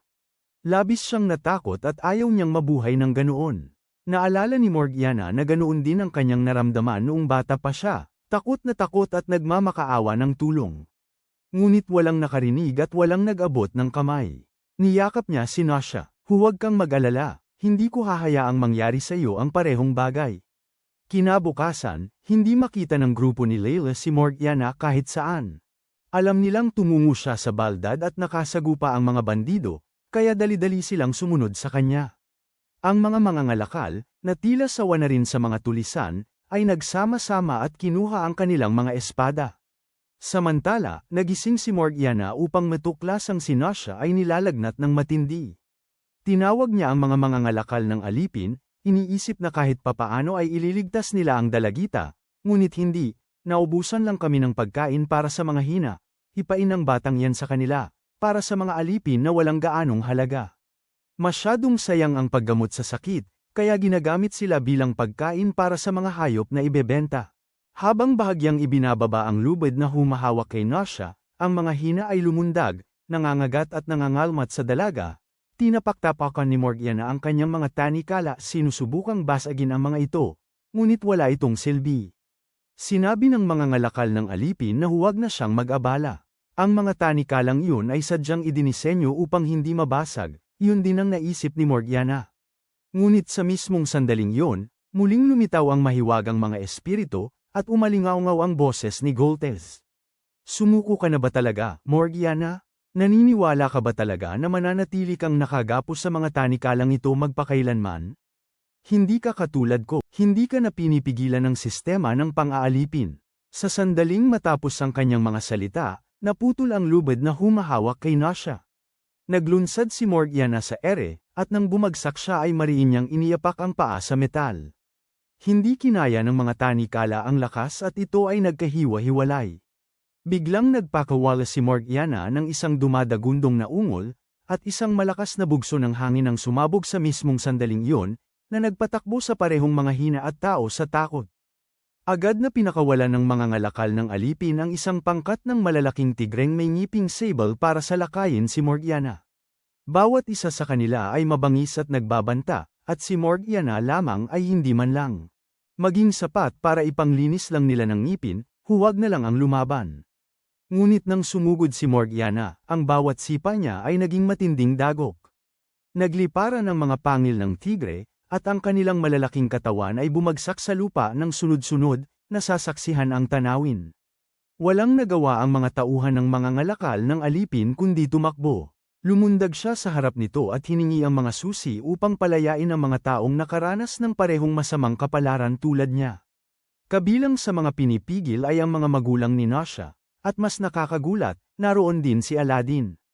Para sa isang tulad niya na mapigil ay talagang hindi ka panipaniwala. Nang mga sandaling yon, nagtipon muli ang mga mangangalakal ng alipin at sinubukang dakpin muli ang lahat. Ngunit sa kasamaang palad para sa kanila, nabawi na ni Aladdin ang kanyang plauta. Ipinatawag si Hugo at sinuntok niya ng matindi ang bawat isa sa kanila. Dumating ang grupo ni Layla mula sa labas, at sa halip na matakot sa eksena, labis silang natuwa. Dahil nakilala na nila si Aladdin noon at natulungan na niya sila. Pagkatapos ng pagliligtas, nagdiwang silang lahat ng sama-sama, kumakain, sumasayaw, at umaawit. Kasunod nun, naghiwalay na ng landas sina Aladdin at Morgiana sa caravan ng mga mangangalakal at sabay na nagtungo sa Baldad. Patungo sa lupain ni Morgiana, tulad ng ipinangako niya. Enerhiya ng Magoy. Tinawid ng dalawa ang disyerto at dumating sa isang lupain na sagana sa berdeng puno. Tulad ng dati, tuwing may tumutulong sa kanya, labis-labis ang pasasalamat ni Morgiana na halos gusto na niya silang ilagay sa isang dambana, magsindi ng insenso, at maghain ng ilang plato ng prutas bilang alay sa isang ninuno. Kahit ilang beses pang sabihin ni Aladdin sa kanya na magpakalma, nanatili pa rin si Morgiana sa dati. Bukod sa kanya, labis din siyang nagpapasalamat kay Alibaba at sabik na sabik siyang naghihintay sa araw na magkakasama silang muli. Pareho ang nararamdaman ni Aladdin. Nakalutang ang isip niya, iniisip ang pakikipagkita sa mahal niyang kaibigan na nakasama niya sa paglampas sa piitan, nang biglang may humakbang na isang lalaking walang saplot kundi isang dahon lamang ang nakatakip sa kanyang katawan sa harapan nila. Sa mga kakatwang sitwasyon na tulad nito, isang ngiti at bati lang ang kailangan. Gusto talaga ni Aladdin na ipatawag si Hugo para bigyan ng leksyon ang lalaking ito. Sa kabutihang palad, nagpaliwanag ang lalaki sa tamang oras. Dahil sa kanyang pag-inom, nawalan siya ng malay sa kalsada, at nang magising siya, nawala na ang lahat ng suot niya. Salamat na lang at nakasalubong niya si Aladdin na may mabuting puso, na nagbigay sa kanya ng isang pares ng pantalon para matakpan. Kung ano ang kailangang takpan. Kung hindi, wala siyang mukhang may haharap sa publiko. Ipinakilala din ni Aladdin ang kanyang sarili, isang adventurer na tumawid sa disyerto sa hindi kapani-paniwalang mga paglalakbay. Tunay na namang hasisin sa mga pinagdaanan ng bata. Ang paglalakbay kasama ng mga kaibigan ay tunay ngang kahangahangang bagay. Nang marinig niyang Baldad ang kanilang patutunguhan, sinabihan sila ni Sin na kumalma, pagkatapos ay huminga ng malalim. Ginawa nila ang sinabi niya at naamoy ang maalat na amoy sa hangin. Sinundan ng amoy, binati sila ng isang hindi kapani-paniwalang tanawin. Sa harapan nila ay nakatayo ang isang abala, maunlad na lungsod na puno ng tao, at sa tabi nito ay nakalatag ang malawak, walang katapusang asul na dagat. Ito ang Baldad, ang patutunguhan ng kanilang paglalakbay. Sinasabing ang Baldad ay naging isang maunlad na bansa mula pa noong sinaunang panahon, at nanatili pa rin ito, bagamat kasalukuyan itong nahaharap sa ilang masalimuot na problema. Ang mga bandilang nagpoprotesta laban sa monarkiya ang pinakamalinaw na katibayan. Isang aktibong grupo ng paglaban ang lumilikha ng malaking kaguluhan, at kahit ang hukbong sandatahan ng hari ay walang ideya kung paano ito haharapin. Pagkatapos ng kanyang paliwanag, dinala sila ni Sin sa paborito niyang hotel, ang pinipili niyang tuluyan tuwing bumibisita sa Baldad. Malugod silang tinatanggap na manatili rito, at bilang pasasalamat sa mga damit, babayaran niya ang lahat ng gastos ni Aladdin.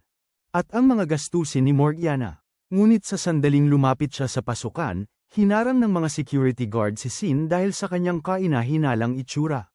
Sa ganoong kadilim ng hitsura, imposibleng papasukin siya. Sa likod ng pinto, 2 taong nakasuot ng hindi mapagkakamali ang mayayamang damit ang napabuntong hininga sa kanyang pagdating.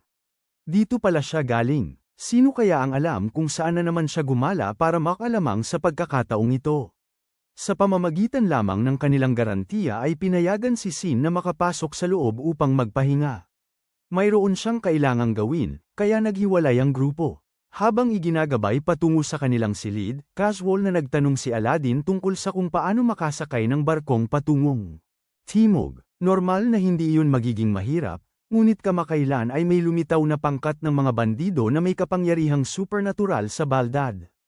Nagsamantala sila sa maulap na lupain ng lungsod upang madalas na salakayin ang mga tahanan ng mga opisyal at maharlika, pati na rin ang mga barkong pangkalakal ng hari. Sa kabila ng pagiging magnanakaw, madalas nilang ipinamamahagi ang kanilang mga nakaw na kalakal sa mga karaniwang tao, na nagpasikat sa kanila. Ang kanilang pinuno ay ang kahangahangang Alibaba, at simula nang lumitaw siya, lalong naging epektibo ang mga bandido. Nagkatinginan sina Aladdin at Morgiana. Imposibleng ito ang Alibaba na hinahanap nila. Sa panig ni Sin, nakikipagpulong siya sa hari ng Baldad. Isang sulyap pa lang sa lalaki ay sapat na para sabihing siya'y pangkaraniwan at walang silbi, isinilang para maging pabigat lang. Nais ni Sin na muling itatag ang kalakalan sa Baldad at dumating siya upang makipag-ayos. Gusto rin ng hari yon, ngunit ang Baldad ay may kinakaharap na problema sa mga bandido. Kung kaya ni Sin na lutasin ang problema sa kanila, maaari silang mag-usap, kaya't nag-aatubili siyang tinanggap ang misyon. Nang muling magtipon ang dalawang grupo, masiglang ipinatawag ni Aladdin si Hugo, na nagpakita kay Sin na ang bata ay isang magi. Pagkatapos ay nagbigay si Sin ng mas detalyadong pagpapakilala sa kanyang sarili. Isang lalaki na mailalarawan lamang bilang maalamat, na sumikop sa mahigit 7 piitan at naging amo ng 7 jin, at nagtatag ng sarili niyang bansa. Sinbad. Ito ay tunog na lubhang kahanga-hanga, ngunit ang isang walang karanasan na tulad ni Aladdin ay walang ideya kung sino siya. Bamantong hininga ng malalim si Sinbad. Tunay ka ba talagang isang magi? Hayaan na, hindi na mahalaga. Ipinaliwanag ni Sinbad na kailangan niyang bihagi ng isang grupo ng mga bandido sa Baldad at kailangan niya ang tulong ni Aladdin. Dahil ang sarili niyang banal na sisidlan ay ninakaw. Talagang walang pag-asa, hindi mapakali si Jafar sa buong bagay. Ang pagsama sa isang bata rito ay hindi na mapag-uusapan. Ang batang ito ay anak ni Solomon. Ang isang taong nagtataglay ng ganoong uri ng kapangyarihan ay mahihirapang mamuhay ng ordinaryo. Walang pakialam si Aladdin kung delikado ba ito. Ang tanging gusto niya ay hilingin ni Sinbad sa hari na tumulong sa paghahanap kay Alibaba kapag tapos na ang trabaho. Bago magsimula, naramdaman ni Aladdin at Morgiana na may suporta ng mga tao ang mga bandido, at kinwestiyon kung tama ba ang paghuli sa kanila. Hindi rin sigurado si Sinbad, ngunit naniniwala siya na ang pamamahagi ng mga ninakaw na kalakal ay wala lang. Higit pa sa isang dahilan upang bigyang katwiran ang maling gawain, kaya itutuloy pa rin nila ang paghuli. Ayon sa impormasyon mula sa loob, 2 target ang malamang nasusunod na pagtutuunan ng pansin. Naghiwa-hiwalay ang grupo upang kumilos. Dahil sina Aladdin at Morgiana ay mga bata pa, sumama si Jafar sa kanila para sa kaligtasan. Medyo nag-aalala si Aladdin kay Sinbad. Huwag mong hayaang linlangin ka ng kanyang tila walang silbi at walang pakialam na pag-uugali. Siya, kung tutuusin, ang hari ng 7 dagat. Sa panig ni Sinbad, nagbabantay sila ng may isang matabang mangangalakal na nagsimulang sumigaw sa kanila. Bago pa sila makasagot, isang pulutong mula sa mga squatter ang nagsimulang dumagsa. Kabilang sa kanila ang isang mahinang babae na may hawak na bata na butot balat na lamang. Ang mga braso ng sanggol ay parang tuyong sanga. Noong una'y dinamba niya si Sinbad, ngunit nang makita niya ang isang hita ng manok sa lupa, mabilis siyang nagmadali upang pulutin ito at kainin. Inabot ni Sinbad upang pigilan siya. Ang yaman ng mga maharlika ay lahat nagmumula sa mga tao. Kainin ninyo ang nararapat sa inyo. Kasunod nito, tumabi siya at hinayaan ang mga nakatira sa squatter na mandambong ng malaya. Hindi niya sinisira ang kasunduan. Ang misyon niya ay hulihin ang mga bandidong ulap, lilipat sa grupo ni Morgiana. Biglang lumitaw ang kulay rosas na usok sa loob ng ulap. Sa pakiramdam ng panganib, hinawakan niya si Aladdin at lumukso sa ere. Sa ibaba, ang mga gwardyang nakalanghap nito ay nahulog sa guni-guni at nagsimulang magkagulo. Lumitaw ang mga bandido mula sa ulap. Ang lason na nagdudulot ng guni-guni ay nilikha ng isang babaeng humahawak ng espesyal na espada. Nang mawala ng malay ang mga gwardya, isa pang bandido ang humiwa ng linya sa pinto, at ang nakakaguho na likido mula sa hiwa ay nagpabukas nito ng maluwang. Habang papasok pa lamang ang mga bandido, bumaba ang mga lubid mula sa itaas at pumulupot sa ilan sa kanila. Ito ang gawa ni Jafar. Malapit na niyang mahuli ang iba pa nang gumawa ng hakbang ang isa pang bandido. Mula sa espada ng lalaki ay umalpas ang maitim na usok bago ito sumugod pasulong at pinatumba si Jafar. Sumugod si Morgiana ng buong lakas, ngunit hindi rin siya nagtagumpay laban dito. Nang makita ito mula sa itaas, wala nang ibang pagpipilian si Aladdin kundi ang ipatawag si Hugo. Sa isang higanteng humaharang sa kanilang daraanan, marami sa mga bandido ang nataranta at sinubukang tumakas. Ang ilan ay humakbang pasulong upang lumaban. Ngunit sa sandaling yun, isang figure na balot ang ulo ng tela ang lumabas at diretsyong tumingin kay Aladdin. Nang matanggal ang tela, walang iba kundi si Alibaba. Ito ay isang muling pagkikita na kasing hindi inaasahan at kasing sakit. Hindi maunawaan ni Aladdin kung paano ang isang taong puno ng mithiin, na naglakbay at sumikop sa mga piitan sa buong mundo at nagpalaya ng mga alipin, ay naging isang tulisan, tila hindi naman gustong magpaliwanag ni Alibaba. Sa likod nila, papalapit na ang hukbong Panggari. Hinugot niya ang kanyang espada na nilagyan ng kapangyarihang banal, ginamit ang kanyang sariling magoy bilang agusan, at ang kanyang kagustuhan bilang catalysta upang ipatawag ang lakas ni Amen. Isang napakalaking apoy ang sumiklab ng may nakakatakot na puwersa. Sa harap ng kapangyarihan ng isang banal na sisidlan, ang mga tao ay walang halaga. Walang nagawa ang hukbo kundi panuorin na lamang ng walang magawa habang nakakatakas ang mga bandido. Nang makabalik sila ng ligtas sa kanilang taguan, ipinakilala si Aladdin sa 3 pang miyembro, na nagkataong sila ring mga magnanakaw na inagawan si Sinbad ng lahat, ni hindi man lang nag-iwan sa kanya ng pantalon. Malinaw na naiirita si Alibaba na patuloy na nagdadala si Qasim ng kung sino-sinong tao mula sa kung saan. Hindi ito magtatapos ng maayos, ngunit salamat sa mga bagong recruit na yon, may pagkain ang mga bata sa grupo ng mga bandido. Sa normal na buhay, 3 beses kumakain ang isang tao sa isang araw, ngunit para sa mga batang ito, sapat na ang 2 beses na pagkain para sila ay sumigla sa tuwa. Ang kanilang mga mata ay nagniningning sa tuwa na hindi mapagkunwari. Marahil ito ang isa sa mga dahilan kung bakit ang isang masigasig na binata tulad ni Alibaba ay naging isang tulisan. Bumalik siya sa kanyang silid, at sa sandaling pumasok siya ay nakaramdam siya na parang mayroong tao roon. Tiningnan niya ng maingat ngunit wala siyang nakita at inakala niyang guni-guni lamang niya yon. Sa sandaling humiga siya, naroon si Morgiana. Lumukso siya at tinakpan ng bibig ni Alibaba. Huwag kang sumigaw ulit, kung hindi ay mapapahamak ka. Sinabi ni Morgiana kay Alibaba na nilakbay ni Aladdin ang di mabilang na milya para lang makita siya. Ngunit natagpuan niya ang isang bandido sa halip na ang kasamang kanyang inaasahan. Ayaw magpaliwanag ni Alibaba, ngunit hindi yun pinayagan ni Morgiana. Binuhat niya ito at maliksi siyang tumalon palabas doon. Sumigaw si Alibaba ng tulong nang walang saysay. Sa panig naman ni Aladdin, labis siyang nadismaya kaya wala na siyang lakas para gawin ang anuman. Ang labis na pag-asa ay madalas nagtutulak sa mga tao sa kailaliman ng kawalang pag-asa. Kahit na alam ni Aladdin na marami pang kapanapanabik na naghihintay, sa sandaling iyon ay hindi pa rin niya kayang makabangon. Nang sandaling yun, ipinasok ni Morgiana si Alibaba mula sa labas, at sa wakas ay nagsimula na siyang magkwento. Una, hayaan mong ikwento ko sa iyo ang tungkol sa aking kaibigan noong bata pa kami, ang tunay na pinuno ng mga bandido, si Kasem. Silang dalawa ay matalik na magkaibigan na lumaki ng magkasama sa mga barong-barong, isang lugar na puro basura at higit pa sa basura ang makikita. Si Alibaba ay may inang nagmamahal sa kanya ng buong puso. Maaaring isa siyang kortesana, ngunit mabait siya at puno ng init ng damdamin.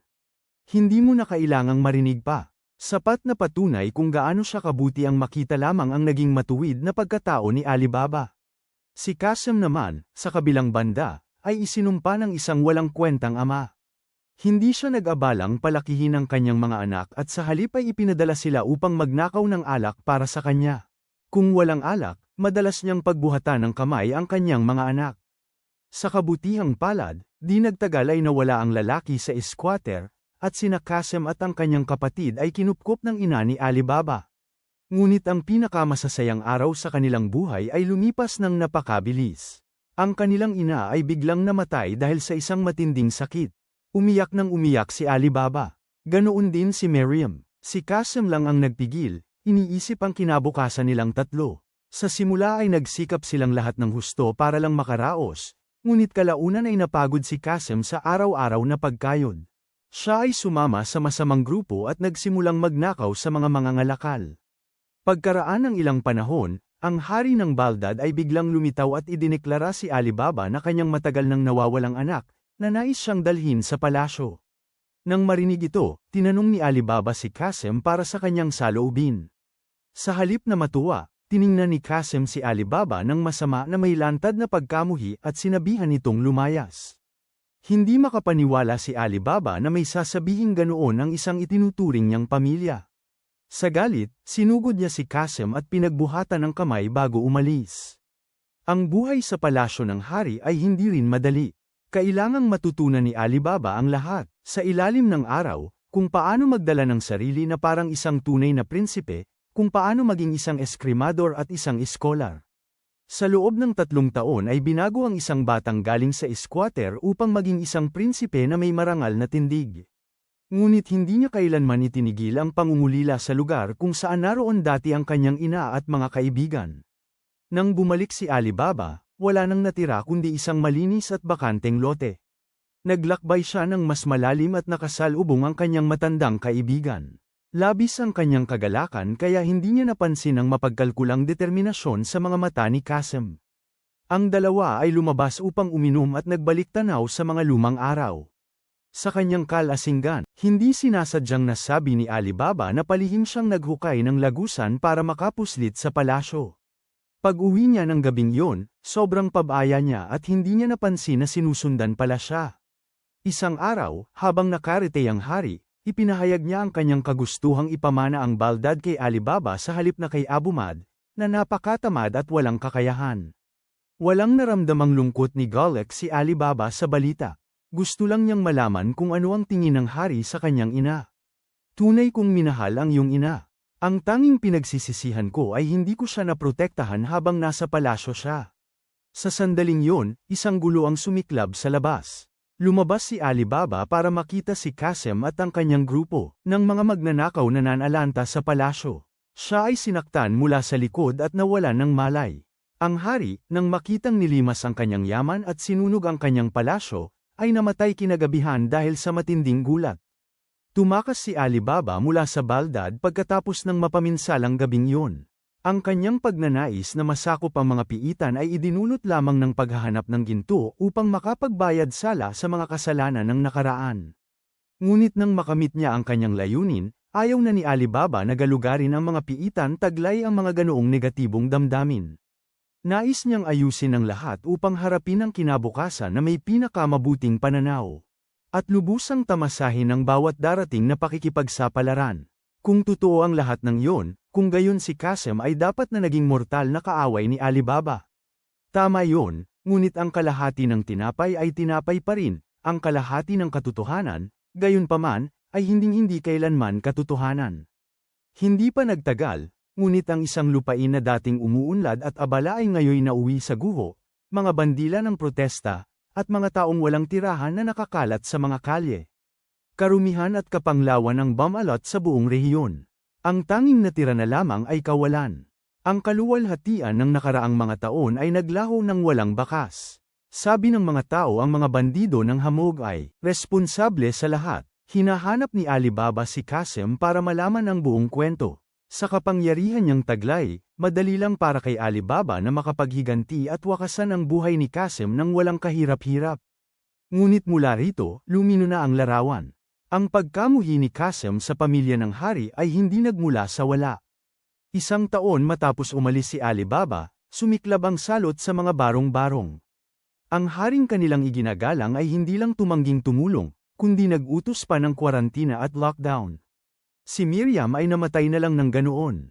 Upang mapigilan ang pagkalat ng salot, iniutos pa ng hari ang buong distrito ng mga barong-barong. Natupok ng lubusan. Iyon ang dahilan kung bakit sinunog ni Qasim ang palasyo ng hari nang pumasok siya. Pinagtaksila ng hari ang sarili niyang mamamayan at hindi na karapat-dapat na umupo sa tronong iyon. Siya ang ugat ng lahat ng kanilang paghihirap. Matapos marinig ito, hindi na nagtanim ng galit si Alibaba kundi naramdaman niyang may utang siya sa kaibigan. Gusto ni Qasim na agawin ang trono ngunit hindi niya magawa. Magnanakaw pa rin ang isang magnanakaw. Kahit na magsimula siya ng digmaan at manalo, mananatiling guho ang baldad ng walang tiwala ng mamamayan. Ngunit iba si Alibaba. Siya ay lehitimong dugo ng baldad. Kung maging hari si Alibaba, marahil ang buhay ng mga ordinaryong tao ay magbabago. At doon nagsimula ang lahat. Si Alibaba din ang nagplano na kumuha mula sa mayayaman at ipamahagi sa mahihirap, inilatag ang pundasyon upang patalsikin ang kasalukuyang hari at bumuo ng isang bagong bansa kung saan mamumuhay ang mga tao ng may saya at kaligayahan. Kahit na pagkatapos ikwento ang buong istorya, hindi pa rin napigilan ni Alibaba ang kanyang galit. Hindi niya gusto ang trono para sa kapangyarihan. Tunay na bulok na ang bansang ito at hindi na kayang ayusin. Naramdaman ni Aladdin na ang sitwasyong ito ay kakaibang pamilyar. Ang larawan ng tribong Kuga ay sumagi sa kanyang isipan. Ang mga tao ay pare-pareho lang talaga, sa kung saan-saan, nakikipaglaban para sa isang payapang buhay. Ang tanging pagkakaiba ay walang katulad ni Chajin na naroon upang gabayan si Alibaba sa tamang direksyon. Ngunit dumating si Aladdin sa tamang panahon. Siya ang gagawa nito. Sakto noon, isang malakas na tunog ang umalingaw-ngaw. Dumating ang grupo ni Qasim upang iligtas si Alibaba. Alam nilang ang lugar kung saan siya dinala ay kinalalagyan ni Sinbad, ang lalaking nangangaso sa kanilang pangkat ng mga rebelde. Hindi sigurado si Alibaba kung sinusuportahan ba siya ni Aladdin o hindi, kaya sinubukan niyang umatras. Kumilos si Morgiana upang pigilan sila, at tumakas sila patungo sa bubong. Sa ibaba sa hotel, isa pang pangkat ng mga bandido, inalakay si Sinbad. Mukha silang malaking grupo, ngunit laban sa tatlong yun, walang bilang ang magiging sapat. Nang makipaglaban si Sinbad paakyat sa bubong, nataranta si Qasim at inilabas ang nagbubuklod na kapangyarihan ng kanyang espada. Ngunit kailangan lang ni Sinbad ng kaunting lakas upang makawala ng madali. Si Masrur, na kasama niya, ay miyembro rin ng tribong Fan Ali. Sa kaunting galaw lamang, ang buong katawan niya ay sumugod pasulong parang bala ng kanyan. Lahat ng nasa dinaraanan niya ay nasira. Ang mga nagkukumpulan na bandido ay naitapon palayo isa-isa, lubos na walang laban. Talagang si Qasim, hindi makapaniwala sa kanyang nasasaksihan. Mga tao ba talaga ang mga ito? Sa huli, dinakip ni Sinbad si Qasim, tinutukan siya ng talam, at ginamit siya upang pilitin si Alibaba. Bakit hindi na lang ayusin ito sa isang duelo sa pagitan nilang dalawa? Alam ni Qasim na may mahalagang misyon si Alibaba at hindi ito pwedeng mahuli. Inutusan niya ang lahat na gawin ang lahat ng makakaya upang matulungan si Alibaba na makatakas. Inamin ni Sinbad na hindi niya ito mapipigilan kung talagang gustong tumakas ni Alibaba, ngunit tumanggi si Alibaba. Ito ang pundasyon para sa pagbuo ng isang bagong bansa. Kung magkakawatak-watak ang grupo ng bandido dito, ang lahat ng kanilang masasayang lang ang mga paghahanda. Bukod pa rito, ang mga ito ay matatalik niyang kasama. Hindi niya sila maaaring iwanan na lang at umalis. Ikinayag niya ang kapangyarihan ni Aman, na nagpatawag ng isang malaking pader ng apoy upang lumikha ng isang hiwalay na arena at harapin si Sinbad sa labanan. Ang paggamit ni Alibaba ng espada ay nagtataglay ng malinaw na tatak ng estilo ng hari ng Baldad, mabilis at nakamamatay. Ngunit laban kay Sinbad, lahat ng ginawa ni Alibaba ay mukhang napakabaguhan. Hindi siya makapagbigay ng kahit isang tama. Ngunit nang sumalakay si Sinbad, isang suntok lang ang kinailangan upang mapabagsak si Alibaba. Ngunit sa halip na tapusin ang laban, ipinahayag ni Sinbad ang kanyang intensyon. Para sumali sa mga bandido. Nakita niya na mas makabuluhan ang pagtulong sa mga taong lumaban para sa mas mabuting buhay kaysa sa paglilingkod sa isang hanggal na hari. Ang laban kanina ay isang pagsubok lamang upang makita kung karapat-dapat si Alibaba na makatanggap ng tulong mula sa hari ng pitong dagat. Bukod doon, may natuklasan si Sinbad na lubhang nakababahala. Simula nang lumitaw ang mga piitan, lalong lumubha ang digmaan sa pagitan ng mga uri ng lipunan. Kung walang mabilis na kumilos upang pigilan ito, mawawala ng kontrol ang lahat, at ang mundo ay malulugmok sa tunay na kaguluhan. Ang grupo ni Qasim ay hindi makapaniwala na si Sinbad ay talagang gustong sumama, ngunit wala sila sa posisyon upang tumanggi. Kinabukasan ng umaga, naglabas ang fog troop ng pampublikong anunsyo, na nagpapatawag sa mga mamamayan sa palasyo para sa isang mahalagang pahayag. Inihatid ni Sinbad si Alibaba upang makipagkita sa hari at ailahad ang isyu na hindi napoprotektahan ang buhay ng mga tao, na siyang mismong dahilan kung bakit nabuo ang fog troop. Kung magagarantiyahan ni Abu Mad na hindi na mangangamba ang mga tao tungkol sa pagkain at tirahan, bubuwagin ang fog troop. Bilang tugon sa taos-pusong panawagan ni Alibaba ay puro paghamak lamang ang natamo. Ang isang bastos na pinulot sa basura ay hindi kapatid ko. Wala kang karapatang magsalita rito nang wala si Sinbad sa likod mo. Agad na nagalit si Alibaba at sinubukan niyang humakbang pasulong, ngunit pinigilan siya ng mga gwardya. Sa labas, balis ang naghintay ang mga tao, hindi alam kung paano nagpapatuloy ang negosasyon. Iniisip ni Aladdin na malamang magiging maayos ang lahat nang lumitaw ang isang misteryosong figura. Sa sandaling dumaan ang estranghero, naramdaman ni Aladdin na para siyang nakatingin sa pinakamalalim na kalangitan sa gabi, na walang anumang liwanag. Pumasok ang figura sa palasyo sa masigabong pagsalubong ng walang silbing haring si Abu Mad. Ang dahilan kung bakit siya, baliwala ang hukbong hamog sa halip na nag-aalala at natatakot tulad ng dati ang imperyong Qu. Bukod sa misteryosong figura sa loob ng palasyo, may isa pang tao, isang tagapayo sa pananalapi na ipinadala ng imperyong Qu. Hihingi ng tagapayong ito na ang lahat ng mga bansang basalyo na tumatanggap sa pamamahala ng Qu ay isuko ang kontrol sa kanilang pambansang ekonomiya. Nangangahulugan nito na ang buhay at kamatayan ng isang buong bansa ngayon ay nasa kamay na ng iba. Masyadong hanggal si Abu Mad upang maunawaan ang bigat ng mga kahihinatnan at sa halip ay ginamit ito bilang batayan upang buong kumpiyansang baliwalain ang mga bandido na kumakatawan sa mga tao. Gumuho rin mula sa puntong yun ang plano ni Sinbad na ibalik ang kalakalan ng Baldad sa kanyang sariling bansa. Upang talakayin ang bagay na ito, kailangan niyang makipag-usap ng direkta sa emperador ng Qu. Ang misteryosong bagong dating ay si Judal. Isang tingin pa lang ay sapat na upang malaman na mapanganib siya. Maging ang isang kasing tapang at walang pakundangan tulad ni Sinbad ay nag-aalangan na harapin ito. Si Alibaba, na sumisigaw sa galit sa tabi niya, ay natauhan. Wala silang ibang pagpipilian kundi umalis at tanggapin na nabigo ang negosasyon. Hindi hanggang sa gabi ang pulutong na nagtipon para sa mahalagang anunsyo ay tuluyang nagkalat. Sa kaibuturan, alam ng lahat kung ano ang kinalabasan. Isang maliit na bilang ang nanatili dahil naniniwala sila kay Alibaba. Kahit na bumagsak ang lahat, kailangan nilang marinig ito mula sa kanya bago nila matanggap. Sa harap ng tiwala ng mga tao, hindi alam ni Alibaba kung paano sila haharapin. Lubusan siyang nabigo, walang naisakatuparan ng umagang yun. Hindi ito nakita ni Aladdin sa ganoong paraan. Kahit papaano, naglakas loob si Alibaba na tumayo at magsalita para sa mga tao. Ang katotohanang nagtipon sila rito ay patunay ng kanilang tiwala, at ang alab ng paglaban ay tahimik na nagliliyab sa kalooban. Sila, ganoon din ang naramdaman ni Sinbad. Inilabas niya si Alibaba at formal na inihayag na bawat panukala mula sa negosasyon ay tinanggihan. Nagsalita kami, ngunit ang kabilang panig ay hindi nakinig sa kahit isang salita.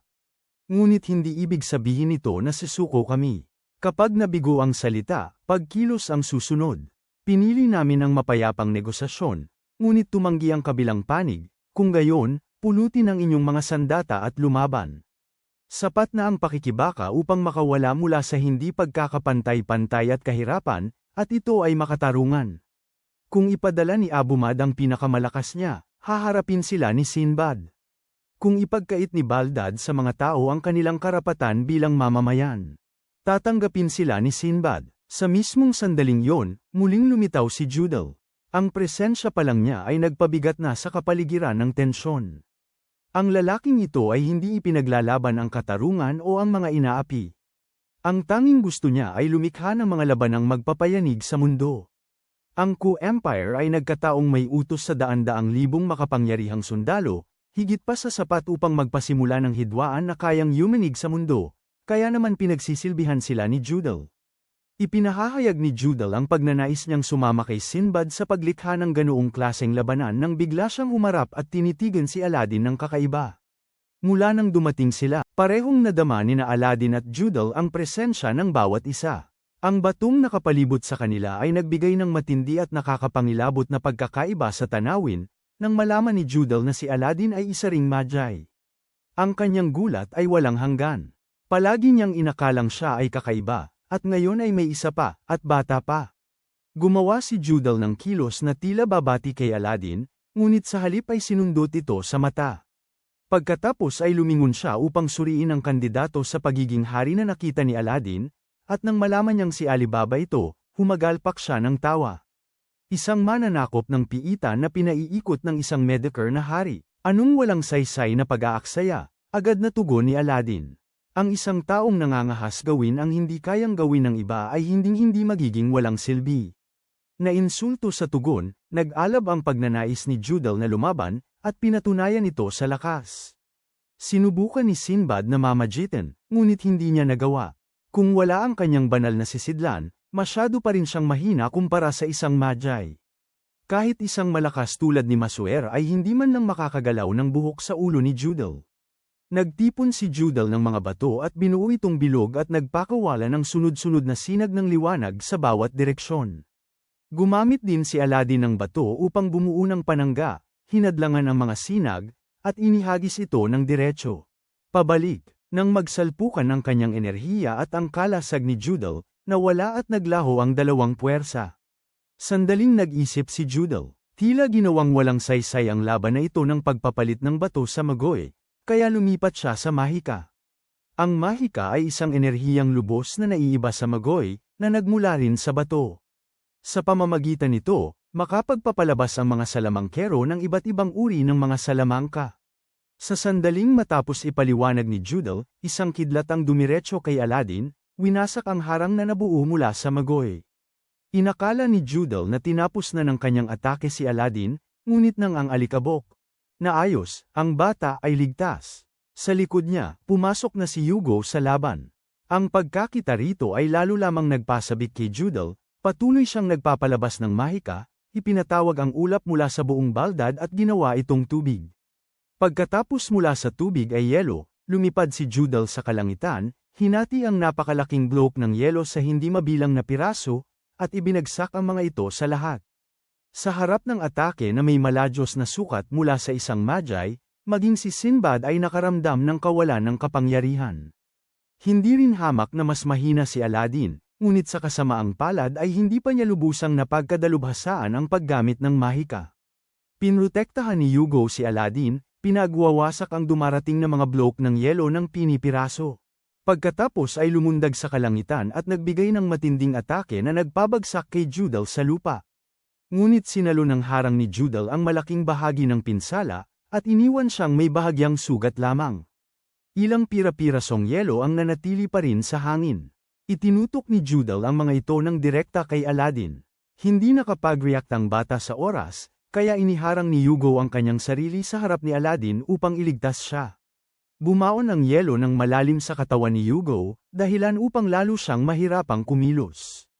Nagbuhos pa si Aladdin ng mas maraming magoy kay Hugo upang maitulak niya palabas ang yelo, ngunit hindi bumuti ang sitwasyon. Kahit sa ganitong matinding, sa kagipitan, patuloy na umaatake si Judal. Sa kabutihang palad, ang maliksi na si Morgiana ay hinayla si Aladdin palayo. Sumugod si Alibaba at inihataw pababa ang kanyang banal na sandata. Sa lakas ni Amun, matalim na humiwa ang talam sa harang. Nagulat si Judel, ngunit nakaiwas pa rin bago niya iwaksi si Alibaba. Nang walang makapigil pa kay Judel, biglang sumugod si Hugo at ibinunggo siya sa pader sa bilis na halos hindi kapani-paniwala. Nang hindi tumitigil, muling sumugod si Hugo at sumuntok ng napakalakas na yumanig ang lupa sa paligid, at ang pader na tinanggap ang buong impact na wasak. Bago pa man makabalik sa tindig si Judel, isa pang kamao ang tumama. Sumigaw siya sa di makapaniwala. Malinaw na huminto si Aladdin sa paggamit ng magoy. Bakit gumagalaw pa rin ang jinn, at mas malakas pa kaysa dati? Lumipad si Judel sa kalangitan at nagpaputok ng mga sinag ng liwanag bilang panggulo. Pagkatapos ay itinulak ang isang napakalaking tipak ng yelo diretso sa dibdib ni Hugo. Akala niya matatapos na yon, ngunit bahagya lang kumaibat si Hugo. Biglang umangat ang kanyang mga kamay sa ere at nagtama tulad ng pagpalo ng lamok, kinulong si Judel sa pagitan ng mga ito.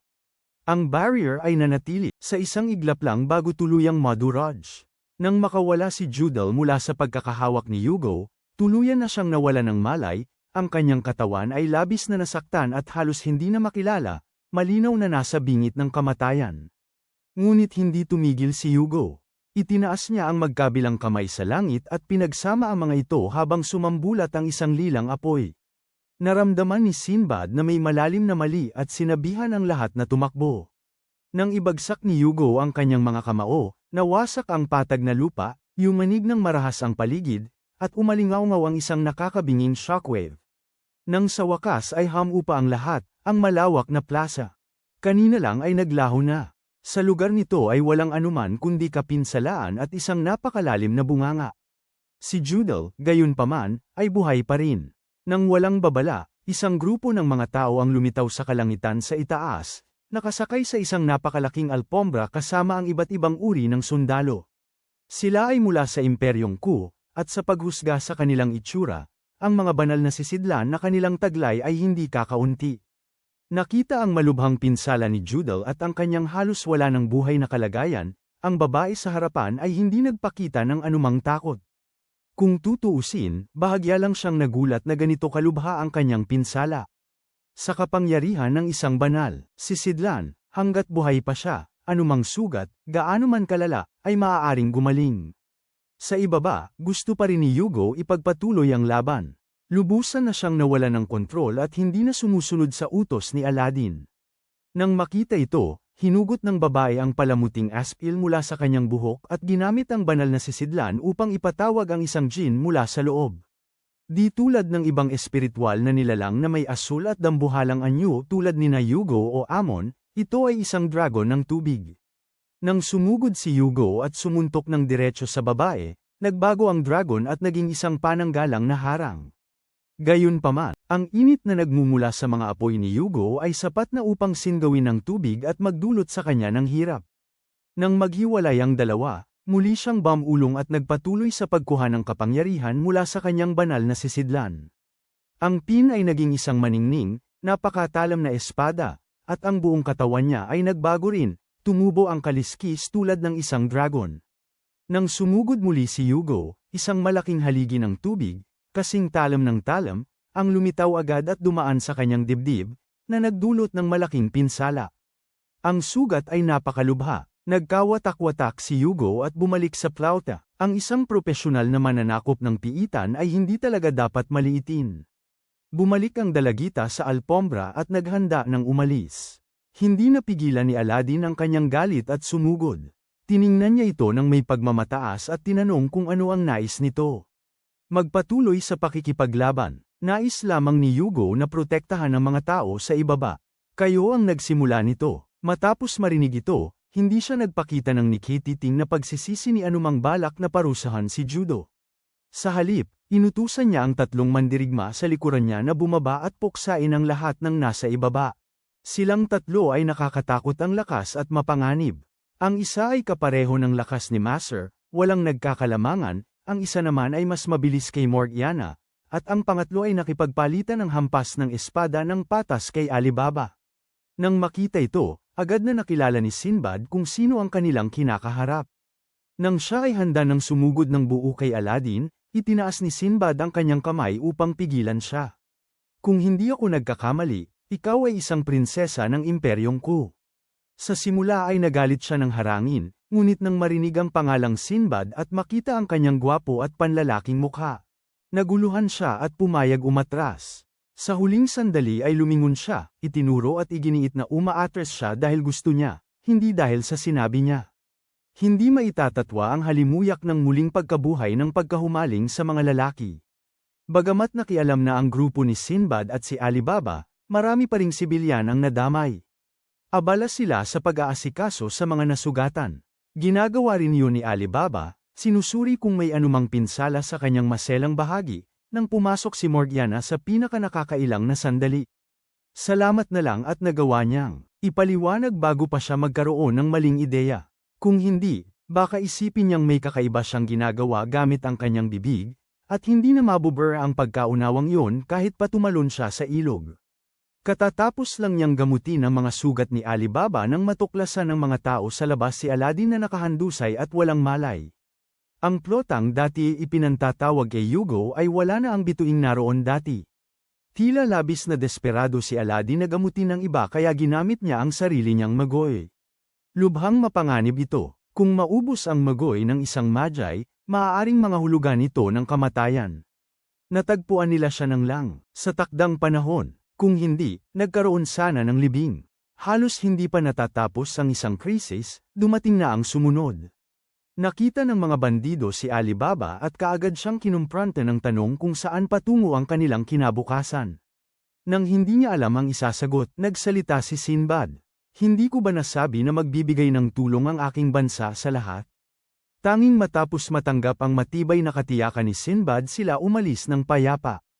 Noon din, lumitaw ang isang karwaheng hila ng kabayo.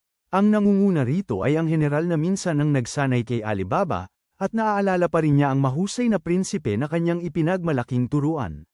Sa loob ng karwahe ay si pangalawang hari Sabmad, ang ikalawa ni Alibaba. Nakatatandang kapatid, kilala siya sa pagiging mahiyain, ngunit isinugol niya ang pagpunta rito, sa teritoryong itinuturing na kalaban para kay Baldad. Nagulat si Sinbad dito. Ngunit ang mas nakagulat ay si Sabmad mismo ang tiktik na palihim na tumutulong sa fog troop mula sa anino. Hindi niya ito binalak hanggang sa malaman niyang si Alibaba ang namumuno sa kanila. Nais ni Sabmad na iligtas ng kanyang kapatid ang bansang ito bago pa tuluyang sirain ito ng kanilang idiot ang nakatatandang kapatid, na ang utak ay naiwan pa sa sinapupunan at ang ugali ay depektibo na simula pa pagkapanganak. Nang mamatay ang dating hari, dumating ang bankero sa pagkukunwari ng isang eksperto sa pananalapi. Noong panahong yun, ang ekonomiya ng Baldad ay nasa napakasamang kalagayan na sa ilalim ng pamumuno ni Abu Mad. Ang kanyang katangahan ang nagtulak sa isang bansang dating masagana tungo sa kahirapan. Mula roon, isang trahedya ang lumaganap sa buong bansa. Nalinlang ng tinatawag na dalubhasa sa pananalapi ang walang kaalam-alam na hari upang magpatupad ng salaping papel na sinusuportahan ng imperyong ko. Mula ngayon, hindi na kailangan ng ginto o pilak sa mga transaksyon. Gamitin lang ito. Sa simula, nagpadali ang perang papel sa kalakalan at lumago ang ekonomiya. Ngunit dumating ang implasyon, isang konsepto na nauunawaan lamang sa modernong panahon. Ang halaga ng perang papel, nagpabago-bago ng husto. Ang isang tinapay na nagkakahalaga ng isang sensilyo kahapon ay 3 na ngayon. Sa halip na ayusin ang halaga ng pera, nagpakilala ang bankero ng mga serbisyo ng kredito. Hinayaan niya ang lahat na mangutang hanggat gusto nila, na may isang kondisyon. Kailangan nilang ipanagot ang mga bagay tulad ng soberanya sa lupa, karapatan sa karagatan, at pambansang yaman. Upang mapanatili ang kanyang magarbong pamumuhay, patuloy na ng utang si Abu Mad hanggang sa wala nang natira sa bansa. Nagkagulo sa takot ang korte. Wala na silang pera, ngunit hindi nag-alala si Abu Mad. Tumingin siya sa mga tao sa ibaba, hindi ba't may mga tao pa tayo? Ibenta na lang ang kanilang karapatang pantao. Nais ni Abu Mad na gawing sentro ng sapilitang paggawa ang Baldad. Nang inig si Sabmad sa takot, sakit, at puot habang isinasalaysay ang kwento. Upang mapigilan ang bangungot na yun na maging katotohanan, naparito siya upang ailahad ang lahat. Kumulo ang dugo ni Morgiana sa sandaling marinig niya ang salitang alipin. Agad niyang tinawagan sina Sinbad at Alibaba upang samahan siya sa pagpapahinto sa planong pagtataksil na ito. Isang pakanang lubhang kahangalan na hindi lang basta likas na kahangalan, kundi isang kahanggalang propesyonal na sinanay, sistematikong nilinang, at malalim na nakaugat. Lubhang sinsero si Submad na halos nagmakaawa siya kay Alibaba na pigilan si Abu Mad sa anumang paraan. 5 araw na lang ang natitira. Kapag napakasalan na ni Abu Mad ang prinsesa, pipirmahan na ang kontrata ng pagkaalipin. Ang general sa tabi niya ay hinayla siya pabalik. Kailangan nilang umalis sa lalong madaling panahon bago sila matuklasan, dahil maaaring ikamatay niya ito. Natahimik si Alibaba. Ang pinakapinagkakatiwalaan niya ngayon, si Aladdin, ay nakaretay sa coma, hindi makapagbigay ng anumang patnubay. Hindi alam ni Alibaba kung kakayanin niya ito. Tiningnan niya si Sinbad, ang lalaking tunay niyang hinahangaan. Mukhang kaya ni Sinbad ang lahat. Nang madali, iyan ang uri ng pinunong kailangan ng mga tao. Ang isang mahina na tulad ko ay wala talagang magagawa. Gaya ng kinatatakutan ni Alibaba, medyo nadismaya si Sinbad sa kanya. Ang bansang ito ay hindi na maliligtas sa ordinaryong paraan. Ang tanging naiwan ay humanap ng isang taong tunay na nagmamalasakit at gustong muling itayo ito. Tiyak na hindi si Abu Mad ang taong yon. Medyo mahina si Alibaba at kulang sa kumpiyansa. Hindi maintindihan ni Sinbad kung bakit siya pinili ni Aladdin. Pagkaalis pa lang ng mga salitang yun sa kanyang bibig, isang dagandong ang umalingaw-ngaw mula sa labas. Si Morgiana yon, paparating upang iulat ang sitwasyon at nolanagan niya ang sinabi nito. Mariing sumalungat si Morgiana. Bagaman kulang sa kumpiyansa si Alibaba, may kakayahan siyang gumawa ng mga pambihirang bagay. Ang pagpapalaya sa mga alipin sa Kishan ay isang bagay na walang sinumang nang ahas gawin. Si Alibaba lang ang nakagawa nito. Ganoon din ang sitwasyon ngayon. Naniniwala si Morgiana na ililigtas ni Alibaba ang lupaing ito mula sa pagkaalipin. Inamin ni Sinbad na baka siya ay nagpadalos-dalos sa paghusga at tinawag niya ang lahat para magplano. Bilang hari ng 7 dagat, maraming kakampi si Sinbad na handang tumulong sa iba't ibang sitwasyon. Ngunit nang malaman nila ang kasama ang imperyo, wala ni isa sa kanila ang gustong madawit dito. Kung titingnan ang pag-unlad ni nakakagulat ang bilis. Mabilis na lumawak si at naging pangalan na kinatatakutan ng bawat bansa. Matapos imbestigahan ang pinagmulan ng paglago na ito, natuklasan ni Sinbad na ito ay ganap na pinapatakbo ni Judal. Bilang isang magi, pinatawag ni Judal ang pinakamaraming dungeon na kaya niya. Pagkatapos ay ipinadala ang mga prinsipe at prinsesa ng imperyo upang sakupin ang mga ito, nakakakuha ng mga banal na sisidlan at nakakatakot na kapangyarihan. Mukhang hindi matalino ang direktang pagharap kay kaya nagpasya si Sinbad na simulan kay Abu Mad. Pagkatapos niyan, pinaalis ang lahat maliban kay Alibaba upang pag-usapan ang kasalukuyang sitwasyon ng pribado. Ibinunyag ni Sinbad na matalik niyang kaibigan ang ama ni Alibaba. Dahil sa ugnayang yun, handa siyang gamitin ang buong lakas at kakayahan niya upang sanayin si Alibaba sa paggamit ng kanyang banal na sisidlan at iangat siya upang maging isang hari. Ngunit bago pa matapos si Sinbad, pinatigil siya ni Alibaba. Ang isang tulad ko ay hindi kailanman makakagawa ng ganoong bagay. Imposible. Naisip ba niya kailanman na ang bawat tao ay isinilang na may pananagutang pasanin? Nakita ba niya ang pag-asa sa mga mata ni Submad at ng mga taong nagtipon sa harapan ng palasyo sa anunsyo? Nakita na nila si Alibaba bilang ang tanging solusyon. Wala siyang pagpipilian kundi maging hari. Malalim ang iniisip ni Alibaba matapos marinig ang lahat ng ito. Naglakad siya sa mga lansangan upang lumino ang kanyang isip. Nagkataon siyang makakita ng mga inang kasama ang kanilang mga anak, at ipinaalala nito sa kanya ang sarili niyang kabataan. Kasabay nito, umalingaw sa kanyang isipan ang babala ni Submad. Ang mga taong yun ay magiging alipin at mamumuhay ng walang kalayaan habang buhay kung wala siyang gagawin. Sa oras na yun, nakilala ng mga tao sa lansangan si Alibaba at dinumog siya, nagtatanong tungkol sa negosasyon. Bago pa man niya maisip ang sasabihin, biglang lumitaw ang isang lubid at hinayla siya papunta sa bangka. Nang mawala ang pagkabigla niya, natanto niyang ito pala ang grupo ni Qasim, na nakatakas noon ng walang nakakapansin. Dinala ni Qasim si Alibaba rito upang ipahayag ang isang plano para sa malawakang digmaan. Sa tabi ni Qasim ay isang negosyante ng armas. Ang taong ito ang nagsabi kay Qasim tungkol sa kontrata ng pagkaalipin. Nasa sukdulan na ang pagtitiis ng mga tao sa Baldad. Kung malaman nilang malapit na silang ipagbili at bibigyan ng sandata, ano kaya ang mangyayari? Ginagarantiya ng negosyante ng armas ang buong supply ng sandata, kabilang ang mga baril, upang ibalik ang ilang karapatang pantao sa hari na matinding nangangailangan nito. Natigilan si Alibaba. Kung mangyayari ang gusto ni Qasim, ilang tao ang mamamatay. Hindi maiiwasan ang sakripisyo para sa isang bagong bansa. Kung may laban, may masasawi. Ngunit mula sa sakripisyong yun, babukas ang kinabukasan. Hindi ito nakita ni Alibaba sa ganoong paraan. Para sa kanya, walang saysayang digmaan kung nakatali ang Baldad sa imperyong Qu. Iyon ay isang digmaan na uubos sa lakas ng bansa. Tama si Alibaba, ngunit napilitan siyang pumili. Alinman, siya ang lumaban, o ang taong bayan ang lumaban. Hindi niya ito naunawaan hanggang gumamit si Qasim ng pisikal na puwersa laban sa kanya at sinabing hindi na siya kailangan. Isang lalaking may dugong bughaw, ngunit walang ambisyon o determinasyon na kayang tapatan. Walang pakinabang si Qasim sa ganoong uri ng tao. Nang hapong yun, malalim ang pag-aalala ni Sinbad habang nakatingin sa malayo. Tulad ng idineklara ng kanyang mga kakampi, hindi sila makikialam sa anumang may kinalaman sa imperyong Qu.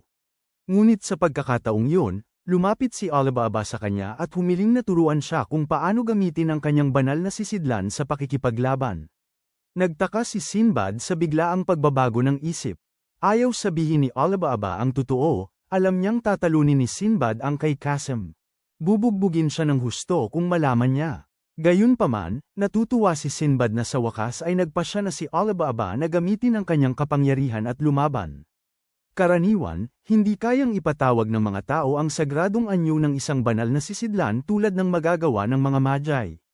Nangangailangan iyon ng isang lubhang pinong kontrol sa magoy na lampas sa kakayahan ng tao.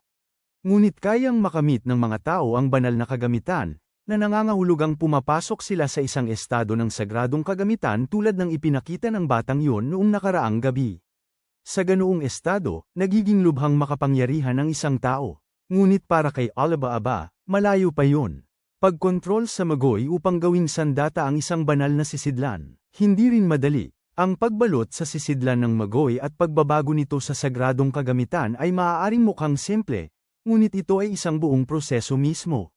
Tunay sa mga salita ni Sinbad, kahit na may eksperto tulad niya bilang gabay, hindi ito agad natutunan ni Alibaba. Gaano man kahirap subukan ni Alibaba na gamitin ang magoy at gisingin ang apoy ni Amon hanggang sa siya ay tuluyang maubusan ng lakas, hindi lumitaw ang anyo ng sagradong kagamitan, ngunit hindi siya pinuna ni Sinbad kahit kaunti. Sa kabaligtaran, ngumiti siya ng may kasiyahan. Inamin niyang nagkamali nga siya sa paghusga kay Alibaba ng masyadong mabilis. Ang binatang ito ay tunay na may talento na karapat-dapat abangan. Gayunpaman, kasabay nito, nakatanggap si Sinbad ng impormasyon tungkol sa presensya ng mga kaina-hinalang tao. Hindi masabi kung anong kaguluhan ang idudulot nila sa naghihirap na bansang ito. Nagplano rin si Sinbad na kausapin ang prinsesa tungkol sa pagkansela ng kasal. Pakiramdam niya ay magiging handa ang prinsesa. Naalala ni na Jafar at ng iba pa ang hitsura ng mukha nito na halos isinisigaw na nahuhumaling ito at hindi na nag-abalang magpaliwanag pa. Bukod sa pagiging hari, hawak din ni Sinbad ang titulong lalaking kinahuhumalingan ng kababaihan ng 7 dagat. Kinaumagahan, maagang gumising si Alibaba upang bisitahin si Aladdin. Ang bata ay pareho pa rin, walang senyales ng paggising. Dahil dito, labis na sinisi ni Alibaba ang sarili. Kung hindi nasangkot si Aladdin sa gulo niya, hindi ito magkakaganito. Hindi ito nakita ni Morgiana sa ganoong paraan. Lubos siyang iginagalang ni Aladdin, at isang karangalan ang makatulong sa isang kaibigan. Pagkarinig sa mga salitang yon, may tahimik na nagugat sa puso ni Alibaba. Diretso siyang naglakad patungo sa palasyo ng hari. Sa labas, nagtipon ang mga tao na idinidemanda ang pagkain at inumin mula sa hari. Napakatindi ng kanilang gutom kaya kitang-kita na ang kanilang mga buto sa balat, ang kanilang mga tiyan ay halos dam-aikit na sa kanilang likod, at ang mga sanggol ay walang gatas na. Uminom, ngunit walang alam ang hari tungkol dito. Nagising siya, naggawa ng kanyang pangangailangan, at ginugol ang araw kasama ang mga kababaihan gaya ng dati. Sa gitna ng karamihan, dahan-daang lumapit si Alibaba sa pangunahing tarangkahan at ibinunyag ang kanyang pagkakakilanlan, humihiling na makapasok upang makausap si Abu Mad. Tumanggi ang mga kawal, syempre. Alam ng lahat na kinamumuhian ng hari ang kanyang pangatlong kapatid. Gayunpaman, nang makilala ng mga tao si Alibaba, sa halip na humingi ng pagkain ay nagsimula silang maghagis ng mga bato sa mga bantay, pinilit ang mga kawal na sumunod sa kanyang kahilingan. Sa ilalim ng matinding panggigipit na iyon, walang pagpipilian ang dalawang bantay kundi buksan ang tarangkahan at papasukin siya. Sa loob ng palasyo ay marahil ang prinsesa ng imperyong Qu. Lubos siyang nalulungkot sa pagpapakasal sa isang taong wala siyang alam bukod sa pangalan, at wala rin siyang ideya kung ano ang hitsura nito. Naaalala ang gwapo at maskuladong mukha ni Sinbad, taos puso niyang hinaanggad na makaranas ng pag-ibig, ngunit halos imposible yun. Ang geographical na posisyon ng Baghdad ay bukod tanging estratehiko, isang pintuan sa mas malawak na mundo na lubos na kailangan ng Qu kung nais nitong pag-isahin ang lahat ng bansa. Sa ilalim ng utos ng emperador, maging ang isang prinsesa ay wala ng iba kundi isang piyesa na isasakripisyo. Sa pagdating ng prinsesa, nakatanggap din si Abu Mad ng hindi kapani-paniwalang mga regalo sa kasal, kabilang ang 3 halimaw na naglaban kanina. Tuwang-tuwa niyang pinagmamasdan ang mga labi ng kanyang sariling mga sundalo nang marating siya ng isang kaguluhan mula sa labas. Humakbang si Abu Mad sa balkonahe at nakita ang isang pulutong ng mga kawal na nakapalibot kay Alibaba sa ibaba. Nang sandaling masilaya niya ito, nagreakto si Abu Mad na parang isang asong ulol, na may nanlalaking mata at nagngingit-ngit ng ngipin. Iniutos niya sa bangkiro na patayin si Alibaba sa anumang paraan. Isa sa 3 halimaw ang kusang loob na humakbang pasulong. Siya ay orihinal na isang ordinaryong tao, ngunit nang hinayla niya ang telang nakatikip sa kanyang mukha, ang kanyang buong katawan ay nagbago at naging isang napakalaking elepanteng may 3 trompa. Kung ikukumpara sa halimaw, si Alibaba ay hindi mas malaki kaysa sa isang langaw sa mukha nito. Ito ang teknolohiya ng biolohikal na pagbabagong anyo na nakuha ng imperyo ng Qu mula sa pagsakop ng mga piitan. Hindi nagpakita ng takot si Alibaba sa harap ng naglalakihang anyo ng halimaw. Sa halip, siya ang naunang kumilos at nagpakawala ng talam ng apoy ng direkta sa kanyang kaaway. Ang atake ay mukhang kahanga-hanga at malakas, ngunit ang tanging nagawa lamang nito ay itinutulak ang halimaw pabalik. Nang gumanti ang halimaw, nakagawa pa si Alibaba ng ilang katulad na atake, na sa pinakamaganda ay napawalang bisa lang ang mga hampas. Hindi siya makapagdulot ng anumang tunay na pinsala. Alam ni Alibaba na sa bilis na ito, siya ang mamamatay. Sinubukan niyang ipadaan ang magoy sa paligid ng kanyang espada at gawin itong isang sagradong sandata, ngunit nabigo siya. Ang lumabas lamang ay isang malaking haligi ng apoy na bumabalot sa kanya sa isang kahanga-hangang biswal na epekto, ngunit hindi ito nagdulot ng pagbabago sa lakas ng pakikipaglaban. Ikinaway ng halimaw ang mga tangkay nito sa walang tigil na pag-atake. Malaki na ang nagugol ni Alibaba na lakas ng pag-iisip sa pagtatangkang kontrolin. Ang kanyang magoy at nakailag lang siya sa loob ng ilang sandali bago tinamaan ng direkta, na nagpaagos ng dugo mula sa kanyang bibig. Mas malala pa, nang nabuwal siya sa lupa at nakita ang halimaw na itinaas ang paa nito upang tapakan siya, wala nang nagawa si Alibaba kundi humiga roon sa sukdulang kawalan ng pag-asa. Sa tila huling sandali ng kanyang buhay, naisip ni Alibaba ang kanyang ina, ang kanyang ama, at ang lahat ng taong umaasa sa kanya upang iligtas ang bansang ito. Kasabay ng mga alaala na iyon ang mapait at punong pagkadismaya na mga salitang sinabi nang magpakita si Alibaba ng kahinaan. Ang huling nakita niya ay si Aladdin, ang batang laging naniniwala. Si Alibaba ay isang tunay na matapang na tao. Sa mismong sandaling iyon, nagbalik sa katinoan si Alibaba, umiwas sa suntok, at isinaksak ang kanyang talam sa binti ng halimaw. Ang sugat ay tila nagdulot ng tunay na sakit. Ang halimaw ay nagwala at muling nag-anyo, sa pagkakataong ito ay naging mas malaki at mas mabangis. Si Alibaba naman, sa halip na sundin ang payo ni Sinbad na ituon ang apoy sa espada, ay nagpasya na pabayaan itong sumabog ng may sapat na puwersa upang tupukin ang lahat, pagkatapos ay sumugod at nagbigay ng isang hiwa. Sa pagtataka ng lahat, ang katawan ng halimaw, napakalaki na parang maliit na bundok, ay nahati ng lubusan sa dalawa. Sa isang punto, ang maikling punyal ni Alibaba ay nagbago at naging isang itim, matalim na espada. Nang bumagsak ang elepante, isang kawan ng mga unggoy ang lumundag pababa upang daijin si Alibaba. Maaari niya silang hatiin sa dalawa sa isang indayog lang, ngunit hindi namamatay ang mga unggoy. Sa halip, bawat kalahati ay muling nabuhay bilang bagong katawan. Namamatay lang sila kapag ginamit ni Alibaba ang apoy ni Amen. Mabisa ang paraan, ngunit gumagamit ng malaking halaga ng magoy. Kung magtatagal ito, hindi may iwasang matatalo si Alibaba. Akmang susugod siya sa nangungunang unggoy. Para sa isang labanang kailangang manalo nang may dalawang paang tumama sa mukha nito. Si Morgiana iyon. Noon sa Kishan, nang umalis si Alibaba nang walang palm, ipinakita niya ang parehong mga palatandaan, kaya nahulaan na niya ang binabalak nito. Sinabi ni Alibaba kay Morgiana na lumabas doon. Masyado itong delikado. Walang imik si Morgiana at nagpakawala lamang ng sigaw na nagpatakbo sa mga unggoy sa takot. Ito ang kanyang paraan upang ipakita kay Alibaba na siya'y lubhang malakas na ngayon. Maaaring mukha siyang maliit at delikado, ngunit isang sipa sa lalamunan ay maaaring maging sanhi ng katapusan, hindi lang pagka-ospital. Bago pa man makapagsalita si Alibaba, sa halip na magsalita pa, kinuha siya ni Morgiana at mabilis na itinulak pasulong. Dahil doon, nakapasok siya ng mas malalim sa palasyo nang hindi na nag-aaksaya ng oras. Sa labas, si Morgiana ang tunay na humawak sa depensa ng mag-isa. Gamit ang liksi at di matatawarang lakas ng kanyang mga binti, bawat sipa ay tumatama ng buong puwersa, nagpapabagsak sa mga unggoy. Ngunit napakalakas ng kakayahan nilang magparami. Gaano man katagal siyang lumaban, wala ni isa man ang nanatiling patay. Naalala niya ang teknik na ginamit ni Masrur para marating si Quezon at sinubukan niya rin, bagamat mas mababa ang epekto. Lumipat siya, taktika upang maabot ang pinunong unggoy.